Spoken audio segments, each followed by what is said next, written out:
The fire bell that sent everyone running. In the long shadows of medieval and early modern towns, the ringing of the fire bell was not just a sound. It was a summons drenched in dread, a call that shattered the stillness of the night and set entire communities into frantic motion. To hear the fire bell at midnight or in the dead of early morning was to know, without question, that disaster was upon them. It meant one thing: a fire had broken out, and it was spreading fast.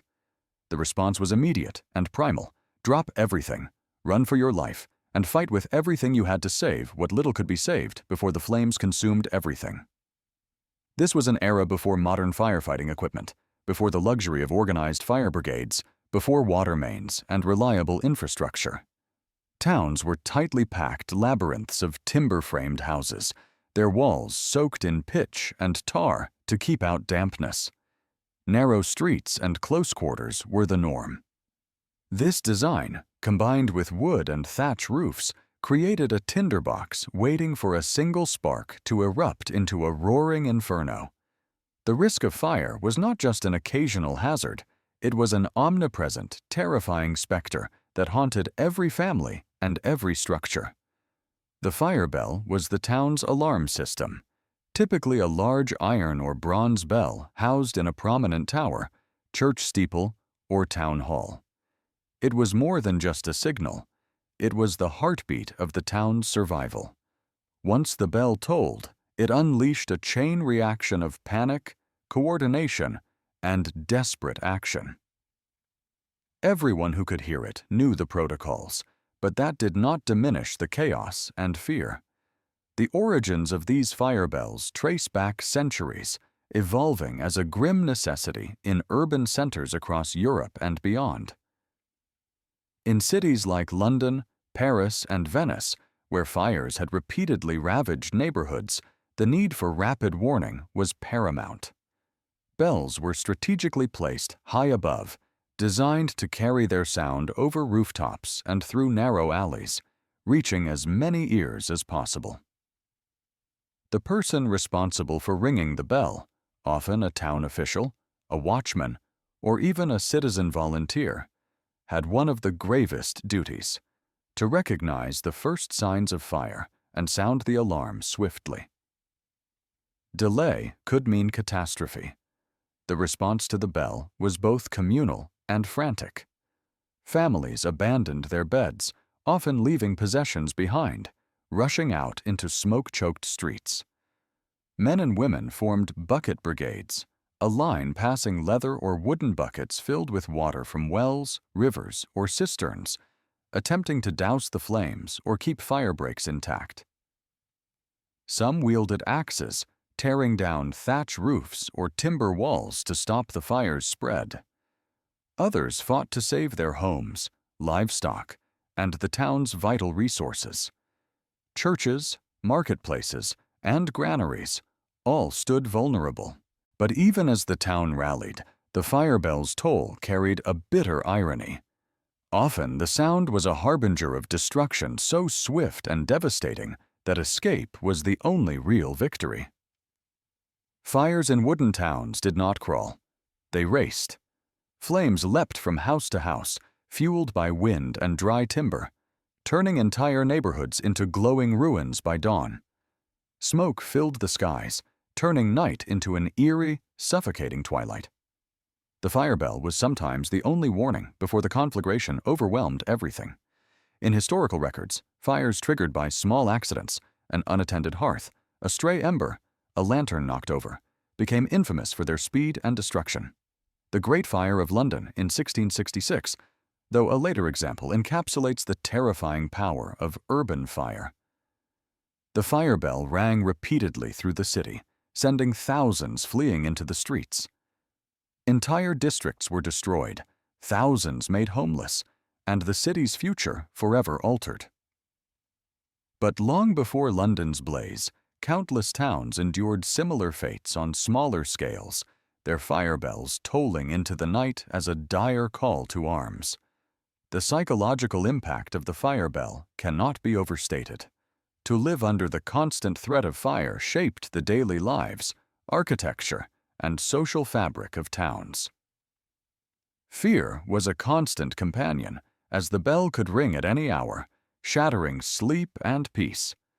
Towns developed strict fire regulations, often requiring households to keep firefighting tools handy and forbidding open flames during certain times.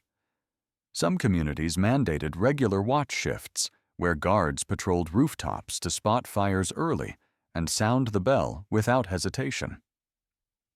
The fire bell also symbolized community resilience. It was the signal that everyone, regardless of social class, had a role in the collective fight against disaster. Nobles and peasants alike dropped their differences, united by the urgency of survival. The bell was a unifier, a grim reminder that in the face of fire, no one was safe alone. Even with these measures, fire remained an unpredictable enemy. The bell tolled not only for actual fires, but sometimes as a false alarm, a test, or a tool of terror during civil unrest or riots. Some malicious individuals used the bell to sow panic, complicating the efforts of real firefighting. Technological advancements eventually changed the nature of fire alarms. The invention of more sophisticated systems, fire brigades, and later, electrical alarms and telephones transformed emergency response. But for centuries, the fire bell remained the vital pulse of town safety. In the end, the fire bell was more than a mere instrument. It was a symbol of human vulnerability, community strength, and the relentless struggle against one of nature's most destructive forces. When that bell rang, it was a summons to action, a call to courage, and a chilling reminder that life could change in an instant. Every toll echoed the stories of lives disrupted, homes lost, and towns rebuilt from ash. It embodied the raw urgency of survival and the indomitable spirit that refused to let the flames consume hope. And even now, in the modern world, the image of a fire bell ringing in the night remains a powerful symbol of alarm, urgency, and communal response. A relic of a time when sound alone could mean the difference between destruction and survival. The midnight knock that meant arrest. In the shadowed hours of the night, when the world seemed cloaked in silence and the weight of darkness pressed upon every door, a sudden knock could change everything. This was no ordinary knock. It was the dreaded midnight knock, a signal that the law, or those wielding its power, had come for you. Unlike the daylight summons, which bore at least a semblance of fairness, the midnight knock was a tool of fear, a means of arresting without warning, without trial, and often without mercy. It was the ominous prelude to the unknown, a moment that shattered the fragile peace of night and transformed the quiet into a battlefield of dread. This practice of arresting under cover of darkness was not born from mere cruelty, but emerged from a complex weave of social, political, and legal realities. Across many centuries and societies, the midnight knock became a symbol of authoritarian reach, an enforcement method designed to subdue, intimidate, and control populations. In England, particularly during periods of political unrest such as the Tudor and Stuart eras, this was a common tactic employed by royal officials, tax collectors, and secret police alike. The law itself was often twisted to serve the interests of those in power, using the night as their ally to avoid public scrutiny and resistance. The origins of night arrests can be traced back to medieval and early modern legal practices, where the concept of surprise was a strategic advantage. Authorities understood that catching someone off guard prevented escape, resistance, or the gathering of support. But more than that, it played upon the psychological terror of the unknown. When darkness falls, our senses heighten, and the line between safety and threat blurs. A knock on the door after midnight meant no peace, no rest. It meant fear. People lived in constant anxiety, never certain if their homes would be the next to be invaded by these agents of the state or local lords wielding unchecked authority. Tax collectors in particular became infamous for using the midnight knock. Taxes in many periods were harsh, arbitrary, and often exorbitant, leaving the common people struggling for survival.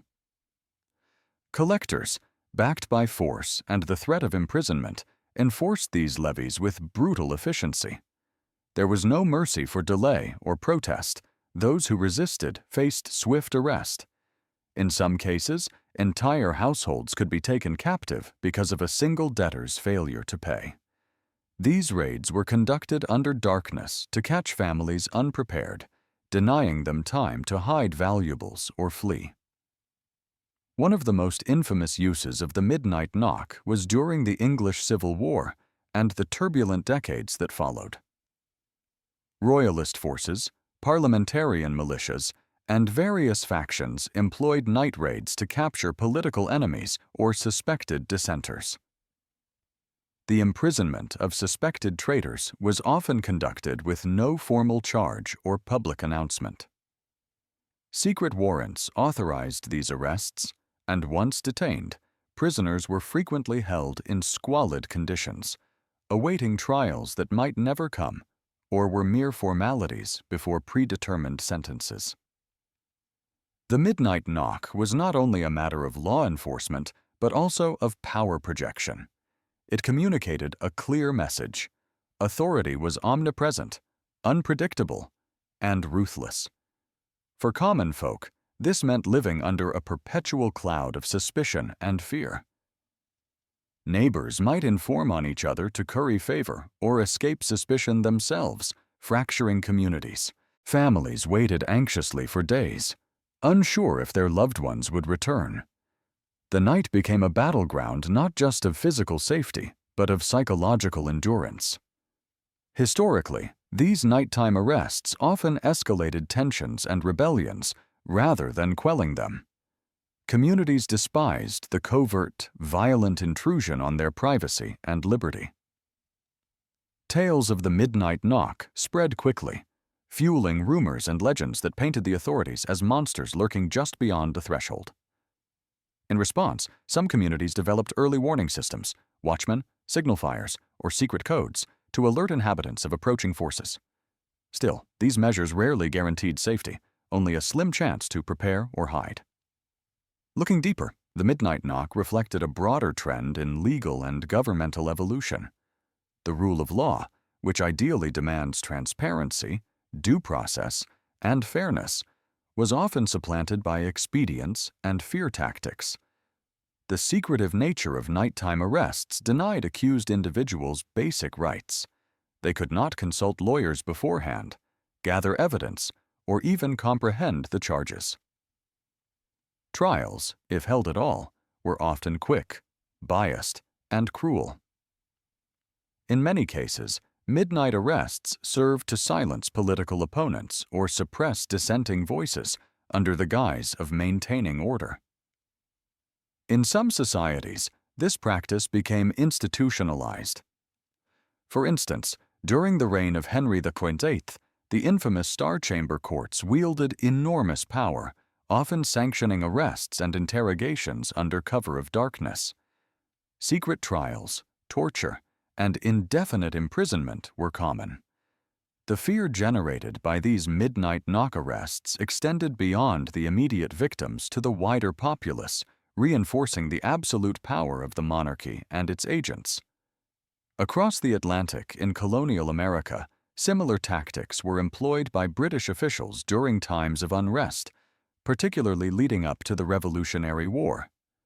Midnight raids were used to confiscate weapons, arrest suspected rebels, and enforce unpopular laws like the Stamp Act and Townshend Acts. These nocturnal actions contributed to growing resentment and ultimately fueled the desire for independence. The midnight knock thus became both a tool of oppression and a catalyst for revolution.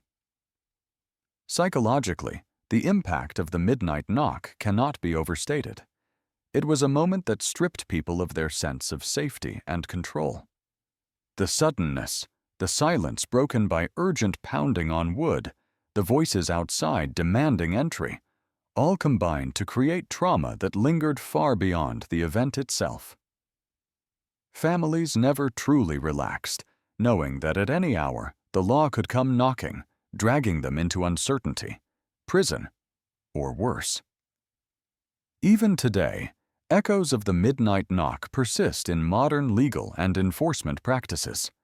The knock and announce rule in many jurisdictions aims to prevent surprise entries by police, yet no-knock warrants have sparked intense debate. These tactics evoke the same primal fears experienced centuries ago, underscoring the timeless tension between authority and individual liberty. The midnight knock stands as a powerful historical symbol of the struggle between power and justice, fear and freedom, secrecy and transparency. It reminds us that the law, when wielded without accountability, becomes a weapon of oppression rather than protection. For those living under its shadow, the knock was not just a sound, but a summons to a grim reality, that in the depths of night, their fate could be sealed by an unseen hand. Through this lens, the midnight knock tells a deeper story about human society, governance, and the fragile boundary between order and tyranny. It forces us to reflect on the price of security, the necessity of due process, and the enduring fight to ensure that justice is not a whispered threat in the dark, but a beacon of hope in the light. The baby's cry that woke the whole alley. In the narrow, winding alleys of old cities, where life was squeezed into cramped quarters and buildings pressed tightly against one another, the walls were paper thin. In these poor neighborhoods, homes were little more than small rooms stacked and squeezed together, with little thought for privacy or soundproofing. It was a world where the lives of many were lived in immediate proximity, where the joys, sorrows, and struggles of one family rippled outward and echoed through the entire community. Among the most poignant and unforgettable sounds in these dense quarters was the cry of a newborn baby. Childbirth in those days was often a perilous, raw, and intimate ordeal, far from the sterile environments of modern hospitals. Most births occurred at home, attended by midwives or family members. Thin walls, shared courtyards, and cramped spaces meant that the groans, pains, and cries of labor were not confined to a single household. The birth of a child was a communal event in many ways, one that broke the night's silence and pierced through the restless sleep of everyone nearby. The infant's first cries were not just signals of life, they became a profound communal experience. In neighborhoods where 10 or more families lived side by side, one baby's cry could echo through the entire alley, stirring neighbors from their slumber, a piercing reminder of both hope and hardship. These cries were never easily ignored. They were raw, urgent, and persistent. Sometimes a desperate wail, sometimes a constant fussing, sometimes the sudden, sharp, piercing scream of hunger or discomfort. The impact of this nightly chorus of infant cries went beyond mere noise pollution. It was a marker of life's relentless demands in impoverished urban settings. For families already stretched thin by the challenges of survival, where children were numerous and resources scarce, the sounds of babies crying at all hours revealed the constant struggle of parenthood under harsh conditions. Sleep was precious but fragile. Interrupted rest was a common hardship, and the cycle of exhaustion was woven into the fabric of daily life. These thin walls also meant that every other sound, arguments, footsteps, coughing fits, late-night whispers, were equally magnified. But nothing was quite as intense, as unavoidable, or as emotionally charged as the cries of a baby. They became a symbol of the neighborhood's heartbeat, reminding all who lived there of the fragile line between life and death, joy and despair. Historians have long documented the harsh realities of urban poverty during eras when sanitation was poor and medical care limited. High infant mortality rates were a tragic backdrop to this environment. Each child's cry was a mix of celebration and anxiety. Every infant was a hope against the overwhelming odds of disease, malnutrition, and hardship. The cry was both a plea for attention and a defiant declaration of existence. The communal nature of these neighborhoods also meant that, in some ways, neighbors became an extended family, united by proximity and shared hardship. Mothers often helped each other, swapping stories, advice, and sympathy through the thin walls. Sometimes, the cries could summon a helpful neighbor to lend a hand, bringing water, food, or simply moral support during those long, exhausting nights. But for many, the relentless crying brought frustration and exhaustion. Chronic sleep deprivation had serious consequences for health and well-being. Adults struggled to work the next day. Children became irritable. Tempers flared, and the fragile social fabric of the neighborhood could strain under the pressure. The sound of a crying baby was simultaneously a source of profound connection and unavoidable disturbance. In the literature and diaries of the past, one finds references to this shared experience. Writers and observers noted how the cries from a single infant could keep an entire alley awake, turning the neighborhood into a restless, sleepless community for hours at a time. This was not merely background noise. It shaped daily routines, affected social interactions, and underscored the constant presence of new life amid hardship. Moreover, the architecture of these poor urban areas magnified these effects. The walls were often made of thin wood or poorly plastered bricks, with gaps that allowed sound to travel freely. Windows faced each other closely across narrow alleys, creating natural amphitheaters for sound. The geography of the streets amplified cries, carrying them farther than one might expect. The echo of a baby's cry could seem to haunt the neighborhood, weaving through stairwells and courtyards. This phenomenon also illustrates a wider truth about life in dense, impoverished communities of the past: the lack of privacy. Every moment was lived in public in some way. Birth, death, celebration, conflict, sickness, all were communal experiences. The baby's cry that woke the whole alley was emblematic of this. It was impossible to isolate oneself from the realities of others. Everyone's lives were interlinked, often through sound, and sometimes through necessity and compassion. In modern times, with better building standards, hospitals for childbirth, and quieter urban planning, this reality has largely disappeared. Yet, the echoes of those cries remain as a testament to the resilience of families and communities living in difficult conditions. They remind us that behind every historical statistic of infant mortality or urban poverty, there were real lives, real struggles, and real sounds that shaped human experience. The baby's cry that woke the whole alley is more than just a sound. It is a window into a world where life was fragile but fiercely lived, where community was shaped not only by shared space but by shared vulnerability, and where the first breath of a newborn could ripple through the very walls that confined them. This sound carried with it the weight of survival and the promise of the future, piercing the darkness of hardship with the relentless demand of new life. It was a cry heard by all, a cry that refused to be ignored, and a cry that remains etched in the history of human endurance: the drunk who sang until dawn. The drunk who sang until dawn. In the heart of medieval towns, where narrow cobbled streets wound through the shadows of half-timbered houses, the alehouse was the beating pulse of daily life. It was not merely a place to drink, but a gathering ground for the people: farmers, blacksmiths, merchants, and laborers, all seeking warmth, companionship, and the rare luxury of escape from their grueling routines. Among these faces, blurred by flickering torchlight and the haze of smoke, there existed a figure who was as much a part of the town's nightly rhythm as the bell tower or the market square. This was the drunk who sang until dawn. He was more than just a man lost in drink. He was an embodiment of the communal spirit and the unfiltered voice of the common folk.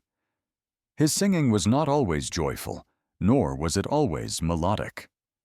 Sometimes it was a lament, soaked with sorrow and regret.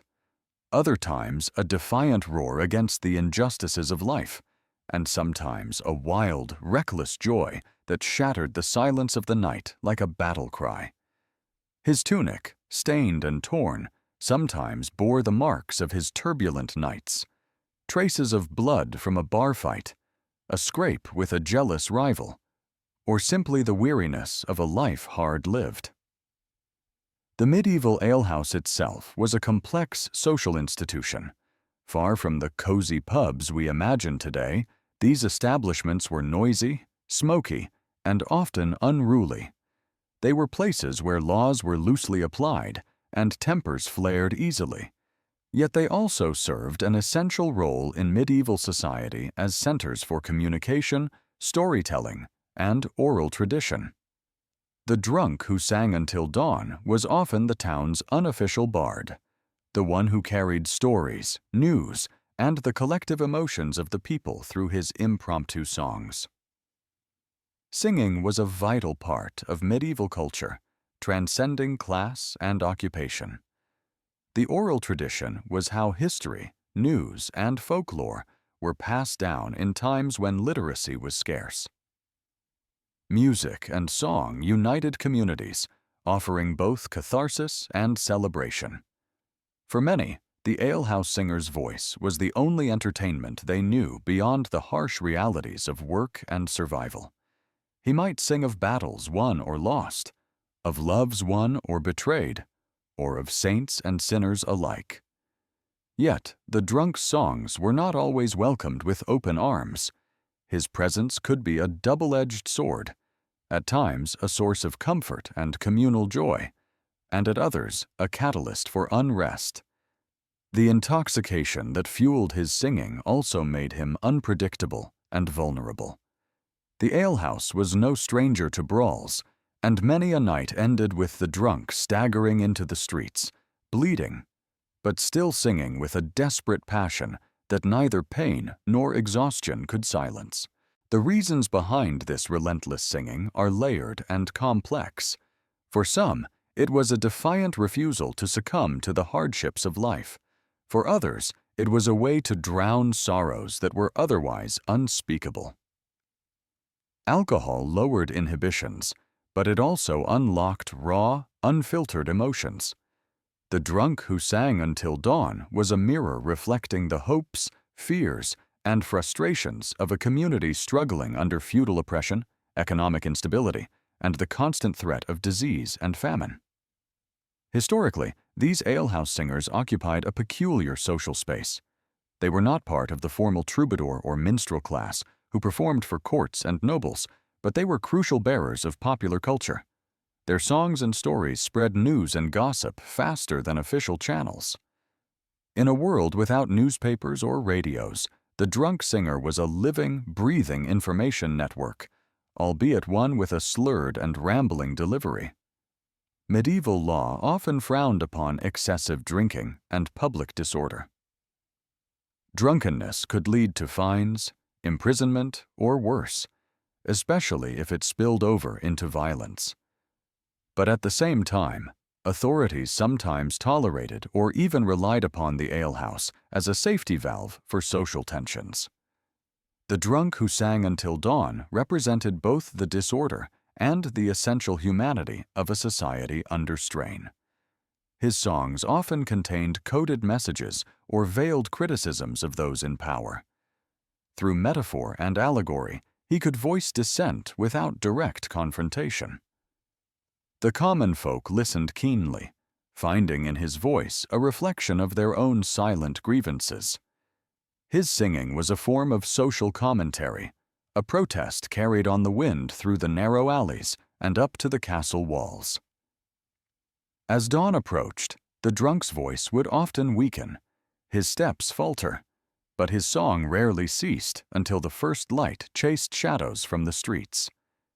To those who heard him, this persistence was a testament to human resilience, the refusal to be silenced, to endure, and to find meaning even in the darkest hours. The legacy of the drunk who sang until dawn is woven into the fabric of medieval history. He reminds us that history is not only made in the halls of power, but also in the smoky corners of alehouses, in the raw voices of those overlooked by official records. His story is one of survival, expression, and the indomitable spirit of community. So when we hear tales of the rowdy alehouse singer, bleeding and broken yet still singing, we hear the echoes of a world long past but never forgotten. A world where song was a lifeline, where drink was both curse and cure, and where one man's voice could carry the soul of an entire town through the night. His story is the human story, imperfect, unruly, and profoundly alive. The shouts that meant a thief was loose. The night was thick with shadows and silence, broken only by the occasional bark of a distant dog or the rustling of a stray cat slipping through narrow alleys.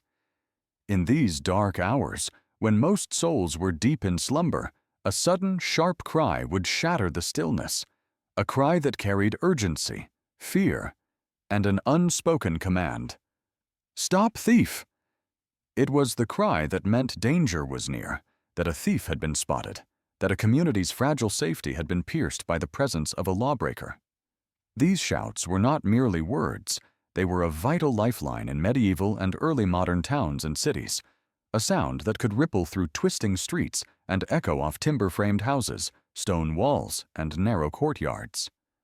The night watchmen, figures both feared and respected, bore the heavy responsibility of vigilance during hours when darkness made crime easier and concealment nearly perfect. The practice of shouting, "Stop thief," was rooted in centuries of social order and communal defense. Long before the invention of modern police forces, communities relied on their own means to protect themselves. The watchmen were often local men, appointed or sometimes hired, tasked with patrolling the streets after dusk, their eyes and ears alert to any sign of trouble. Their cries served as alarms, rallying calls to awaken residents and neighbors, urging vigilance and immediate response. When a watchman caught sight of a suspected thief, whether fleeing from a just-robbed merchant, sneaking away with stolen goods, or lurking in the shadows, the shout of "Stop thief!" was a powerful declaration of that threat. This call was a form of communal justice and a signal that neighbors must act quickly.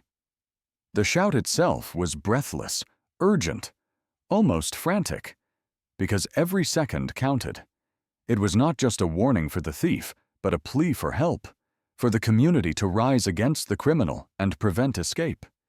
In dense urban environments, especially in medieval towns with winding, labyrinthine streets, the shout had an almost tangible power. These streets were often narrow, irregularly shaped by centuries of unplanned growth, with overhanging balconies, wooden beams, and cobblestones slick with rain or muck. Sound carried strangely through these pathways, bouncing and twisting, making a single shout spread far and wide, waking people who might otherwise be unaware of danger. It was a natural alarm system that required no bells or whistles, just the raw, urgent human voice. But these shouts came with more than just the practical purpose of alerting people. They were a cultural ritual embedded deeply in the social fabric. The cry of "Stop thief" was an accepted and expected part of life. In a world before streetlights and CCTV cameras, where the night was truly a dark and fearful time, this shout was one of the few protections against the unseen dangers lurking just beyond doorways and in shadowed corners. The law itself codified this communal responsibility. In many towns, a citizen who witnessed a theft or a thief was required to shout an alarm or raise a hue and cry. This medieval legal principle meant that silence in the face of crime was tantamount to complicity. The whole community was bound by law and custom to rise up against criminals. Failure to respond could result in fines or other penalties. The shout was thus more than a warning. It was a civic duty, an act that reinforced the collective safety and moral order. However, the consequences for those caught in such alarms were harsh. The cry of "Stop thief" could lead to immediate pursuit, capture, and public humiliation or punishment. Thieves were often subject to harsh penalties, including whipping, branding, or even execution. The social stigma was severe, as the community's wrath was swift and merciless. The night watchman's shout was the herald of this justice, instilling both fear and order. But it was not only criminals who were affected by these cries. Innocent people could also be disturbed or even wrongly accused. The night watchmen, though generally respected, were sometimes feared or mistrusted by residents. False alarms were not uncommon, and some shouts might arise from mere misunderstandings or neighborhood disputes. The shout itself, powerful and penetrating, sometimes sowed panic or chaos, waking entire neighborhoods and disrupting fragile rest. Despite these risks, the shout of "Stop thief" endured as a critical element of urban life. It embodied the tension between safety and danger, order and disorder, sleep and sudden alarm. It was the voice of a community's collective vigilance, the sound that bridged silence and action, fear and courage. Over time, as cities modernized and law enforcement became more organized and professional, the raw human shout faded into history. The night watchman gave way to police patrols with whistles, radios, and flashing lights. But the image of the breathless shout piercing the dark remains etched in the cultural memory of urban life, an echo from a time when a single voice could awaken a whole neighborhood and summon justice from the shadows. In understanding this cry, we glimpse a world where communities depended heavily on each other, where law was not just the province of officials, but a shared responsibility. The shout of "Stop thief" was a lifeline in the night, a call to arms, a social contract spoken out loud in the deepest hours of darkness. It reminds us how human voices once wove the fabric of safety, how sound shaped the rhythms of life, and how the simple act of shouting could alter the fate of a thief and the peace of a town. So next time you hear the phrase, imagine the winding, shadowed streets of a medieval town, the nervous footsteps of a watchman, and the sudden, piercing cry that cut through the night air. A cry that carried hope, fear, justice, and community all at once. It was more than a shout. It was a vital thread in the tapestry of survival and social order, a sound that kept the darkness at bay until the dawn, the howl that sent you to prayer. In the dim, shadowed outskirts of medieval and early modern villages, the wild was never far away.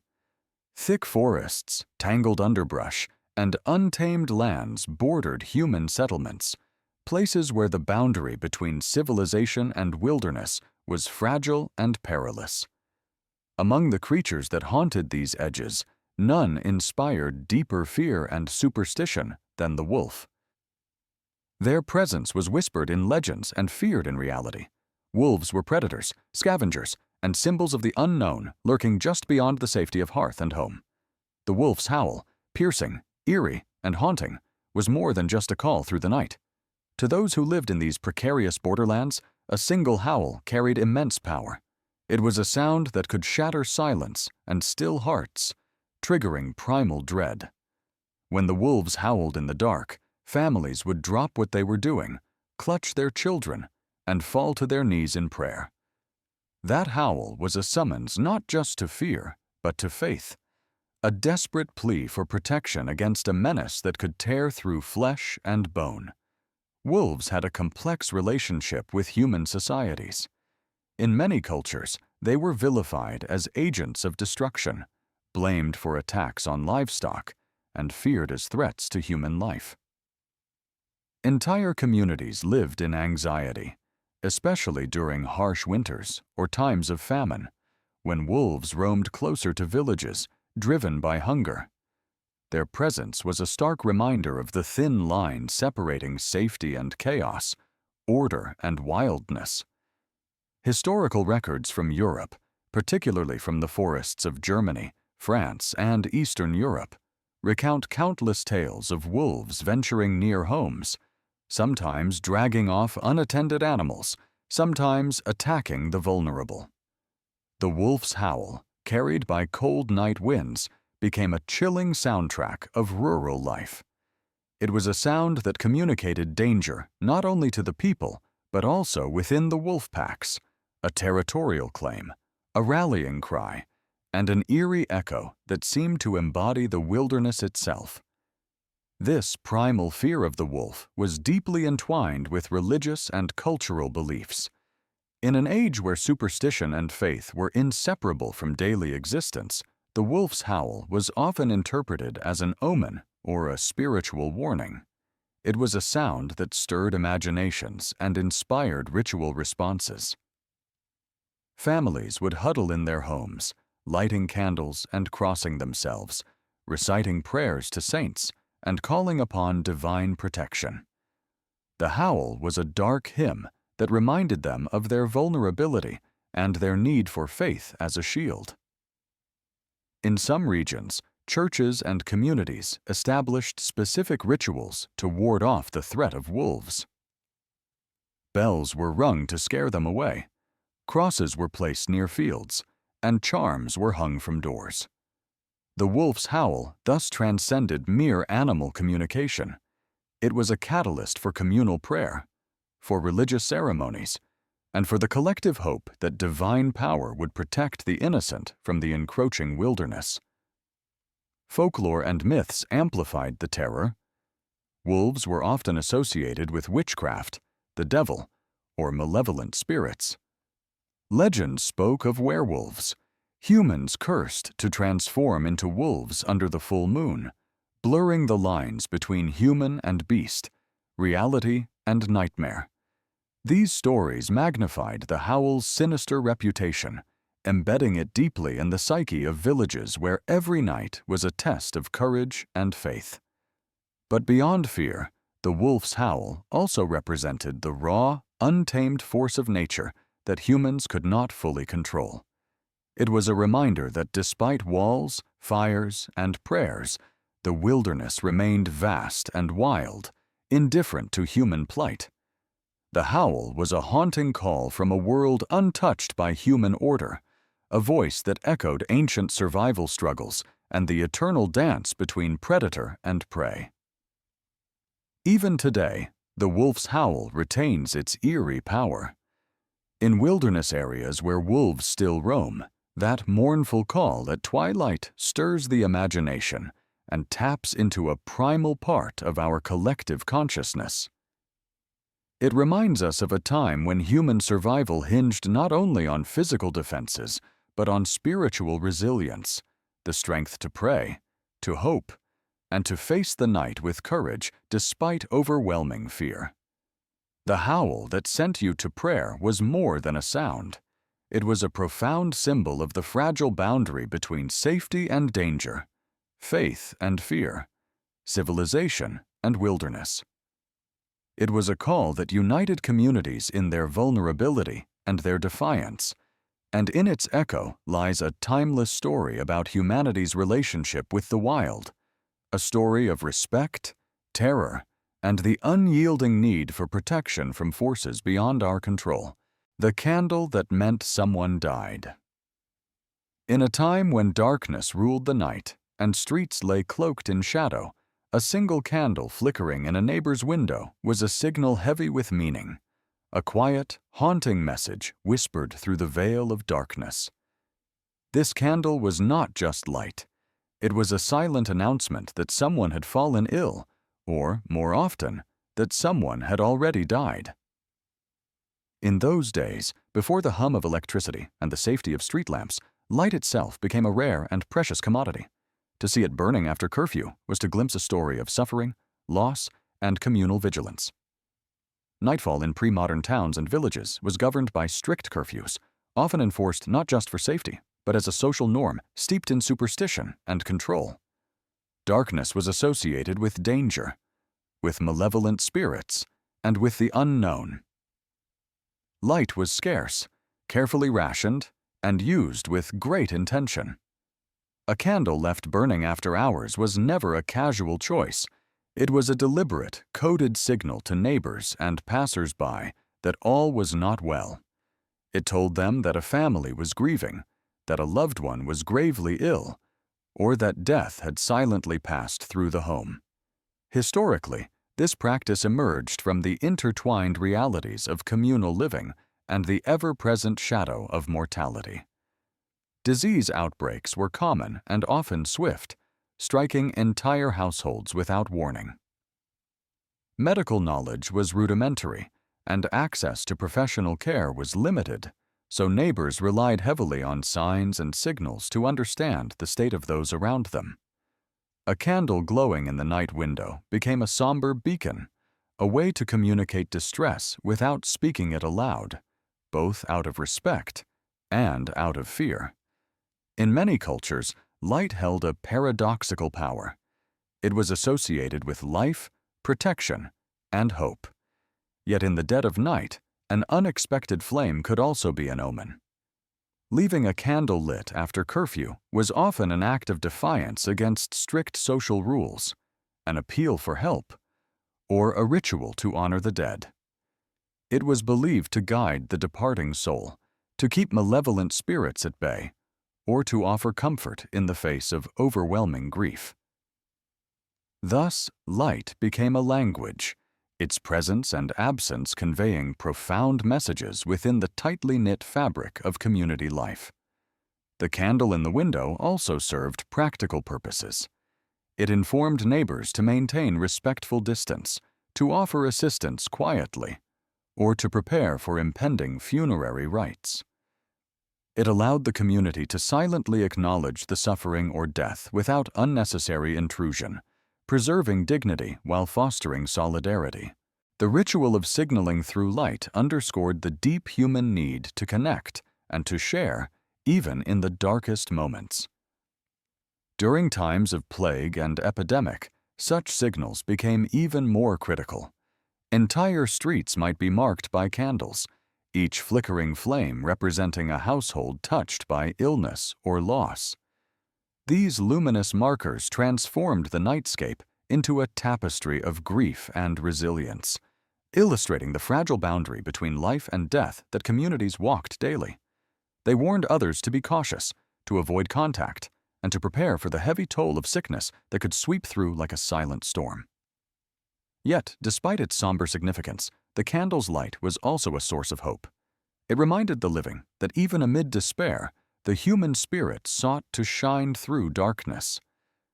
Families lit candles to honor the dead, to pray for recovery, and to keep vigil through long, sleepless nights. This simple act linked generations, connecting past and present in a fragile thread of remembrance and care. The suspicion around light at night reflected broader anxieties about control and survival. In many societies, curfews were strictly enforced to prevent unrest, crime, or the spread of disease. A candle's flame might draw unwanted attention from authorities suspicious of gatherings or breaches of order.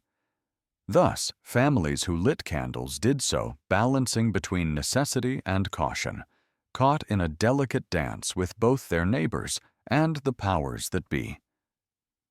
Even today, the image of a candle in a dark window retains its emotional weight. It evokes a universal symbol of remembrance and mourning, a quiet testament to the enduring human experience of loss and compassion. Though modern technology has transformed how we communicate and cope, the candle's flicker remains a potent emblem, reminding us of the shadows our ancestors faced, and the ways they found to shine light into the darkest nights. In the story of that single candle lies a profound history of community, mortality, and the subtle language of light. It speaks to how, in a world without many words or tools, people found meaning in flickering flames, forging connections, and conveying grief across silent, shadowed streets. This candle was not merely wax and wick. It was a beacon of human vulnerability, resilience, and the shared journey through life and death beneath the ever-watchful cloak of night, the smell of smoke and panic. In the days before modern fire safety and rapid emergency response, the smell of smoke wafting through a neighborhood at night was a signal unlike any other. It was not a gentle aroma or a comforting reminder of hearth and home. Rather, it was a harbinger of imminent danger, a scent that could turn peaceful streets into scenes of chaos and fear within moments. For those living in densely packed urban areas, especially in medieval and early modern times, the scent of smoke in the night was often the first terrifying sign that disaster was unfolding. Unlike today, when smoke detectors and fire alarms alert us instantly, people then had only their senses to warn them. The faint smell of burning could mean many things. A small bakery oven overheated, a hearth fire escaped its bounds, or more grimly, a thatched roof had caught fire, threatening to engulf entire homes. In cities and villages where wooden buildings with thatched roofs stood cheek by jowl, fire was a constant and deadly threat. The fear sparked by the smell of smoke was not unfounded. Fires could spread with terrifying speed, fueled by dry wood, pitch, and straw. Once a blaze started, it could leap from rooftop to rooftop in minutes, turning entire blocks to ashes before anyone could mount an effective defense. The scent of smoke was the first warning for residents, often rousing them from sleep, igniting panic, and triggering frantic attempts to save belongings, livestock, and even lives. Historical records are filled with accounts of night fires that devastated communities. One small spark, an unattended ember, or a careless candle could spark a conflagration that obliterated homes, shops, and vital infrastructure. The smell of smoke was both a curse and a call to action.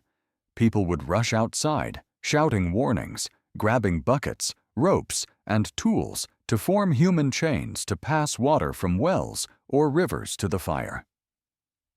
Yet, despite their efforts, many fires were uncontrollable, and the panic that followed was palpable. Beyond the physical danger, the smell of smoke carried with it deep psychological terror. For families living hand-to-mouth, the loss of a home meant not just the destruction of shelter, but the obliteration of everything they owned. Food stores, clothing, treasured keepsakes, all could vanish in flames. The thought of waking to that acrid smell meant facing a nightmare of uncertainty, loss, and displacement. In tightly packed neighborhoods, the smell of smoke was a shared alarm, breaking the silence and forcing neighbors together, sometimes to fight the flames, other times to mourn what was lost. The communal nature of these disasters strengthened social bonds, but also highlighted the vulnerability of communities built from flammable materials and lacking organized fire brigades. The terror invoked by smoke at night also influenced urban planning and architecture over time. Authorities eventually recognized the need to reduce fire risks, leading to regulations that banned thatched roofs in cities, promoted the use of stone and brick, and encouraged the creation of wider streets to act as fire breaks. However, before these changes took hold, the smell of smoke remained a grim, nightly reminder of the precariousness of life.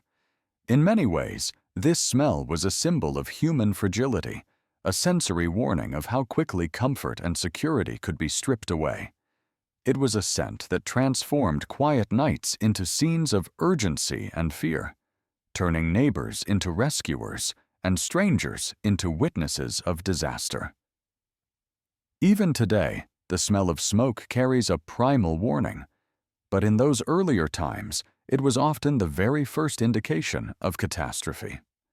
The smell of smoke and panic was not just about fire, it was about the precariousness of life itself, and the urgent, desperate human will to survive against overwhelming odds.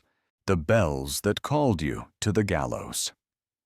In the chill of pre-dawn medieval mornings, the echo of heavy bells was a grim summons that stirred entire villages from their restless sleep. These bells were not calling the faithful to prayer or signaling the start of market day. They tolled for something far darker, the call to the gallows. The ringing, deep and mournful, was a warning that by morning's light, a soul would be condemned to hang while the mist still clung to the earth. In medieval and early modern Europe, executions were public spectacles with profound social and political significance. The gallows stood not just as instruments of death, but as symbols of law, order, and power. The bell's ringing was a ritual in itself, designed to mark the inevitability of justice and to draw the community together, sometimes in horror, sometimes in a grim sense of closure. The sound could carry for miles, cutting through the quiet night air, ensuring that no one could sleep without awareness that death awaited. Often, the bell would begin tolling late at night, piercing the stillness with its somber cadence. This ringing was both a practical alarm and a psychological weapon. It forced people to awaken early, disrupting their rest and forcing them to witness the consequences of crime and disobedience. The communal act of watching an execution was meant to reinforce social norms, to remind everyone of the power held by those who governed, and to instill fear as a deterrent against transgression. The timing of executions at dawn was intentional. The morning mist lent a spectral quality to the proceedings, a liminal moment suspended between night and day, life and death. As the condemned were led to the scaffold, their shadows blurred in the fog, heightening the drama and gravity of the moment. This eerie setting underscored the finality of their fate and the transition from mortal existence to whatever lay beyond. Bell ringing before an execution also served as a signal for the community to gather. Villagers, townsfolk, and sometimes curious outsiders would assemble at the gallows, drawn by morbid fascination and the weight of social ritual. The public nature of these events was integral. Justice was not private, but communal, a spectacle of power and morality enacted in full view. The bells were often large and heavy, hanging in church towers or town halls.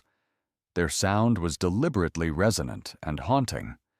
The pattern of the ringing could vary, from slow, heavy tolls that marked the passing of time to urgent, repetitive peals that stirred anxiety and tension. Chroniclers of the time describe how the tolling seemed to echo the heartbeat of a community bracing itself for the grim event. Beyond the immediate community, the bells also carried a spiritual message. Death by hanging was often seen not only as a legal punishment, but as a moral reckoning. The condemned's final moments, underscored by the bell's call, were charged with religious significance.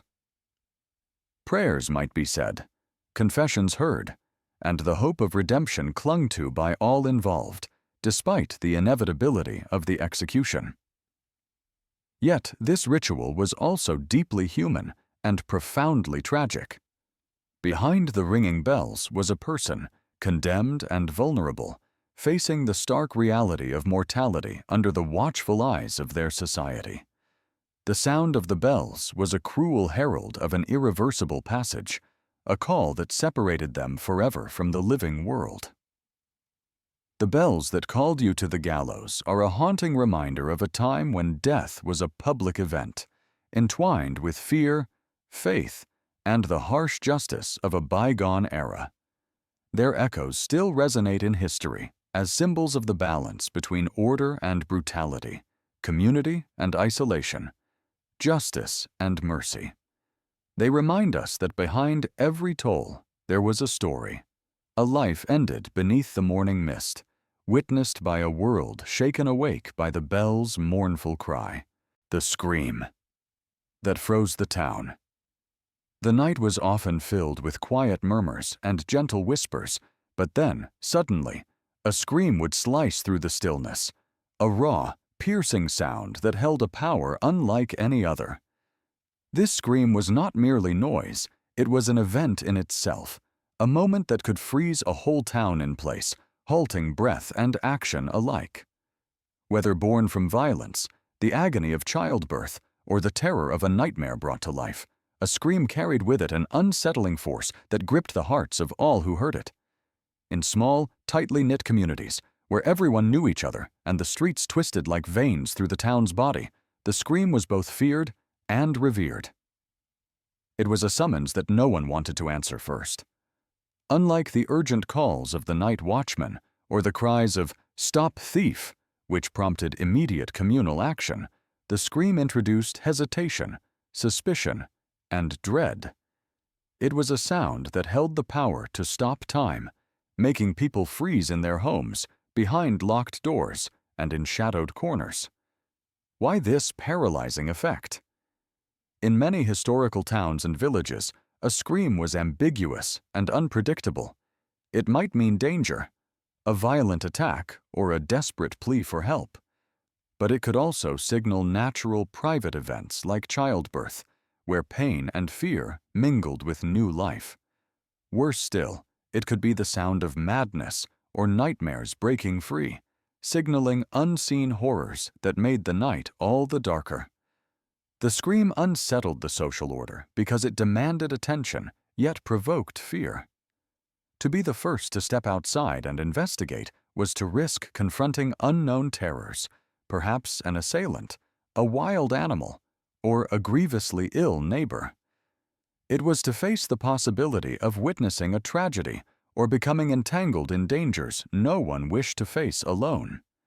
This hesitation transformed communities into islands of silence, where everyone waited for someone else to move first. Throughout history, the scream was also a marker of vulnerability. In an era when walls were thin and nights were long, the scream was an intimate, human sound that laid bare the fragility of life.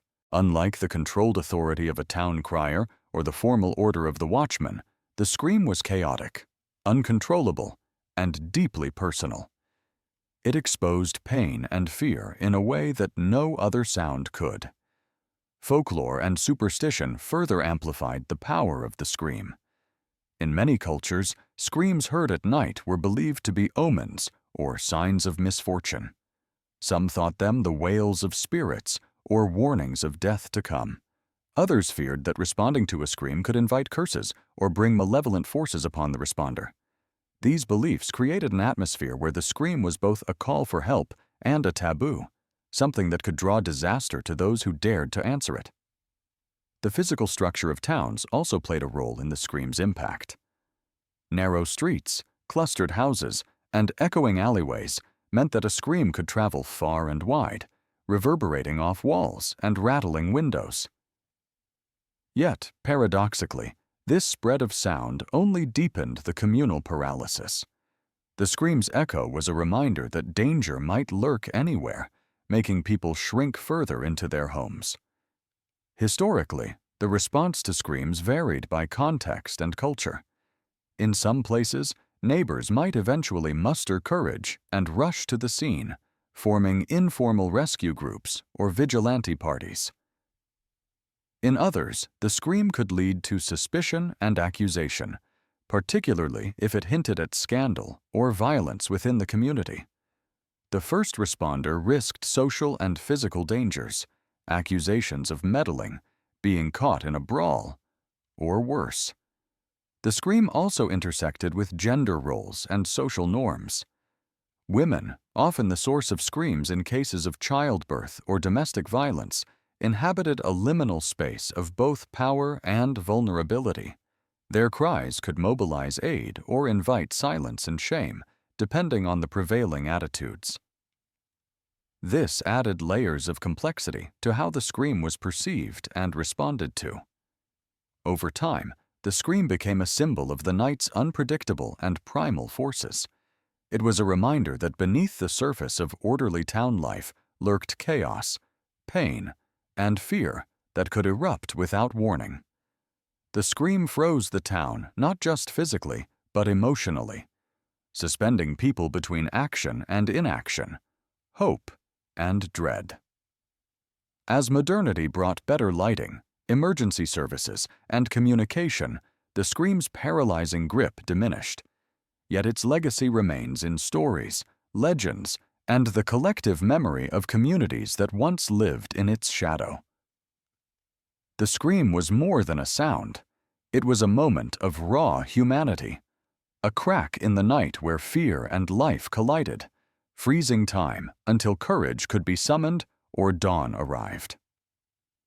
So, when you imagine a scream that stopped a town, picture not just noise, but a force that held a whole world suspended, where every heart beat faster, every breath caught in throat, and every person waited, frozen, for what might come next. It was the scream that made the night darker, and the silence afterward even heavier, a sound that echoed long after it faded into the stillness, the flood. That came through the floorboards. In the quiet, often unassuming towns nestled along winding rivers, life moved to the gentle rhythm of flowing water, until disaster struck without mercy. The flood was a silent enemy that came not with thunderous warnings, but with creeping inevitability.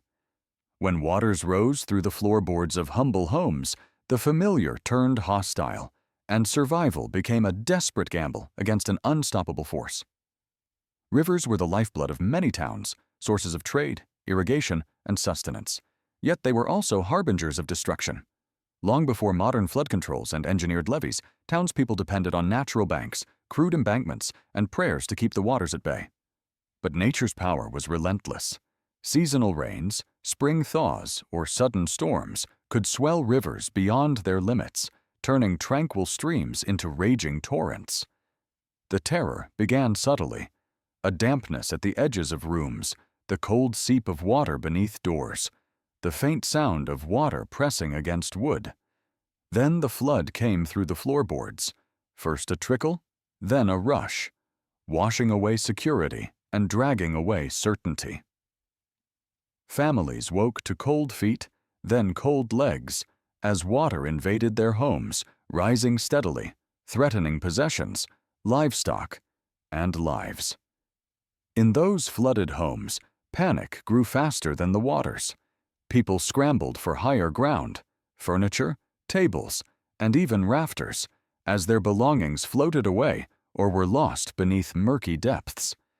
The cold water soaked through walls and floors, chilling the living and sowing sickness.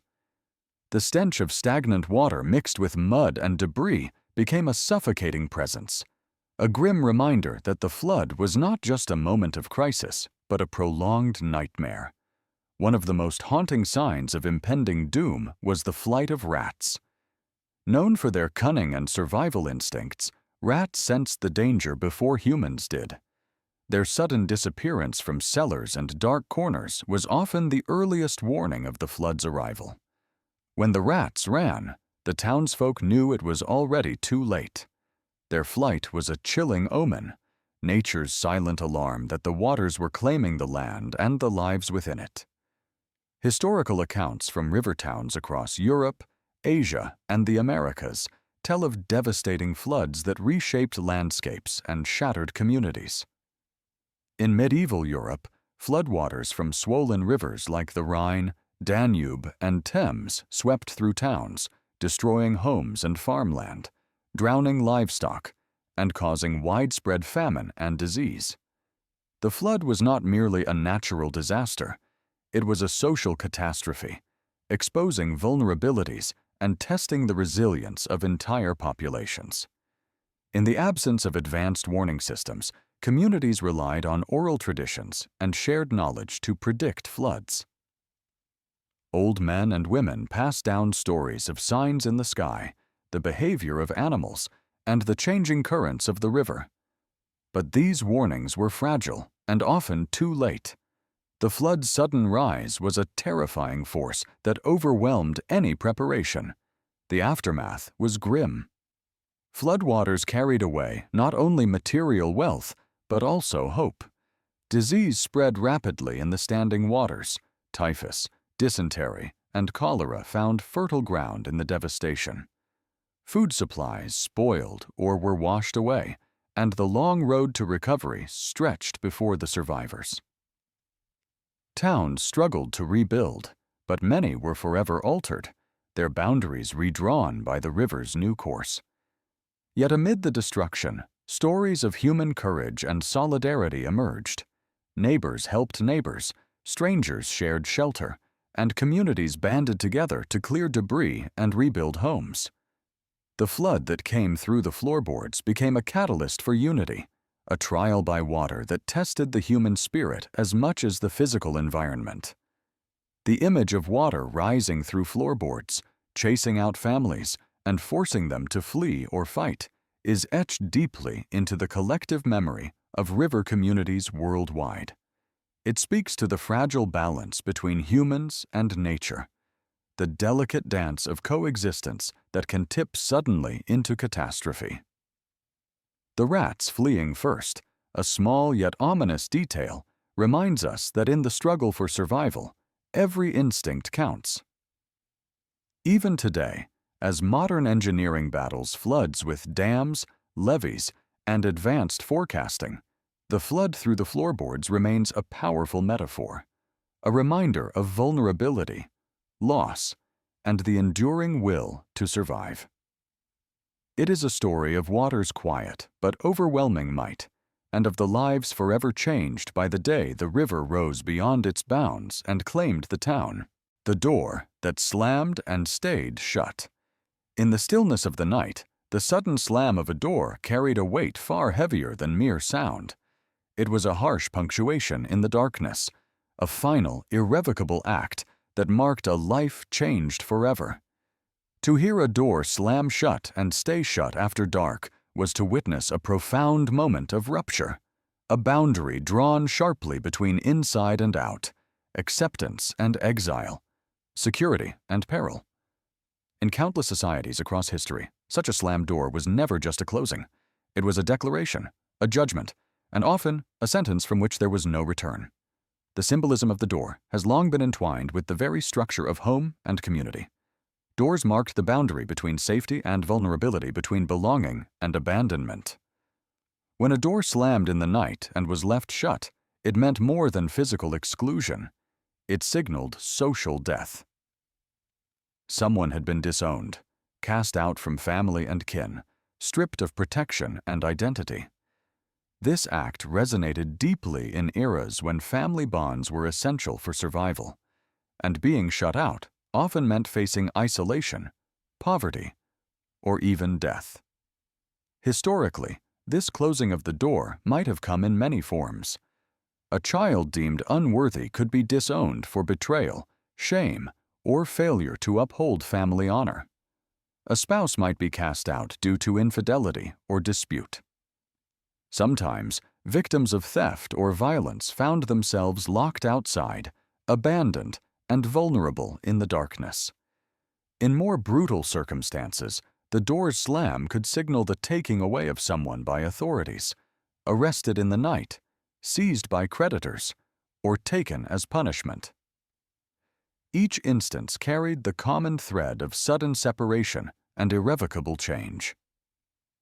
In tightly knit communities, where trust and mutual support were the currency of survival, being left outside the door was catastrophic. Those expelled lost access not only to shelter and food, but also to the social networks that sustained life. Without the protection of hearth and kin, a person faced dangers both physical, harsh weather, predators, thieves, and social, such as stigma, suspicion, and further marginalization. The slammed door became a symbol of finality, a dividing line cutting the excluded from the safety of belonging. The night amplified this trauma. Darkness itself was feared as a realm of uncertainty and menace. To be shut out after nightfall was to confront the unknown alone, without light or guidance. Those left outside rarely returned, as the combination of social ostracism and environmental peril made reintegration nearly impossible. The slammed door was thus both cause and consequence of disappearance, from family, from society, and sometimes from life itself.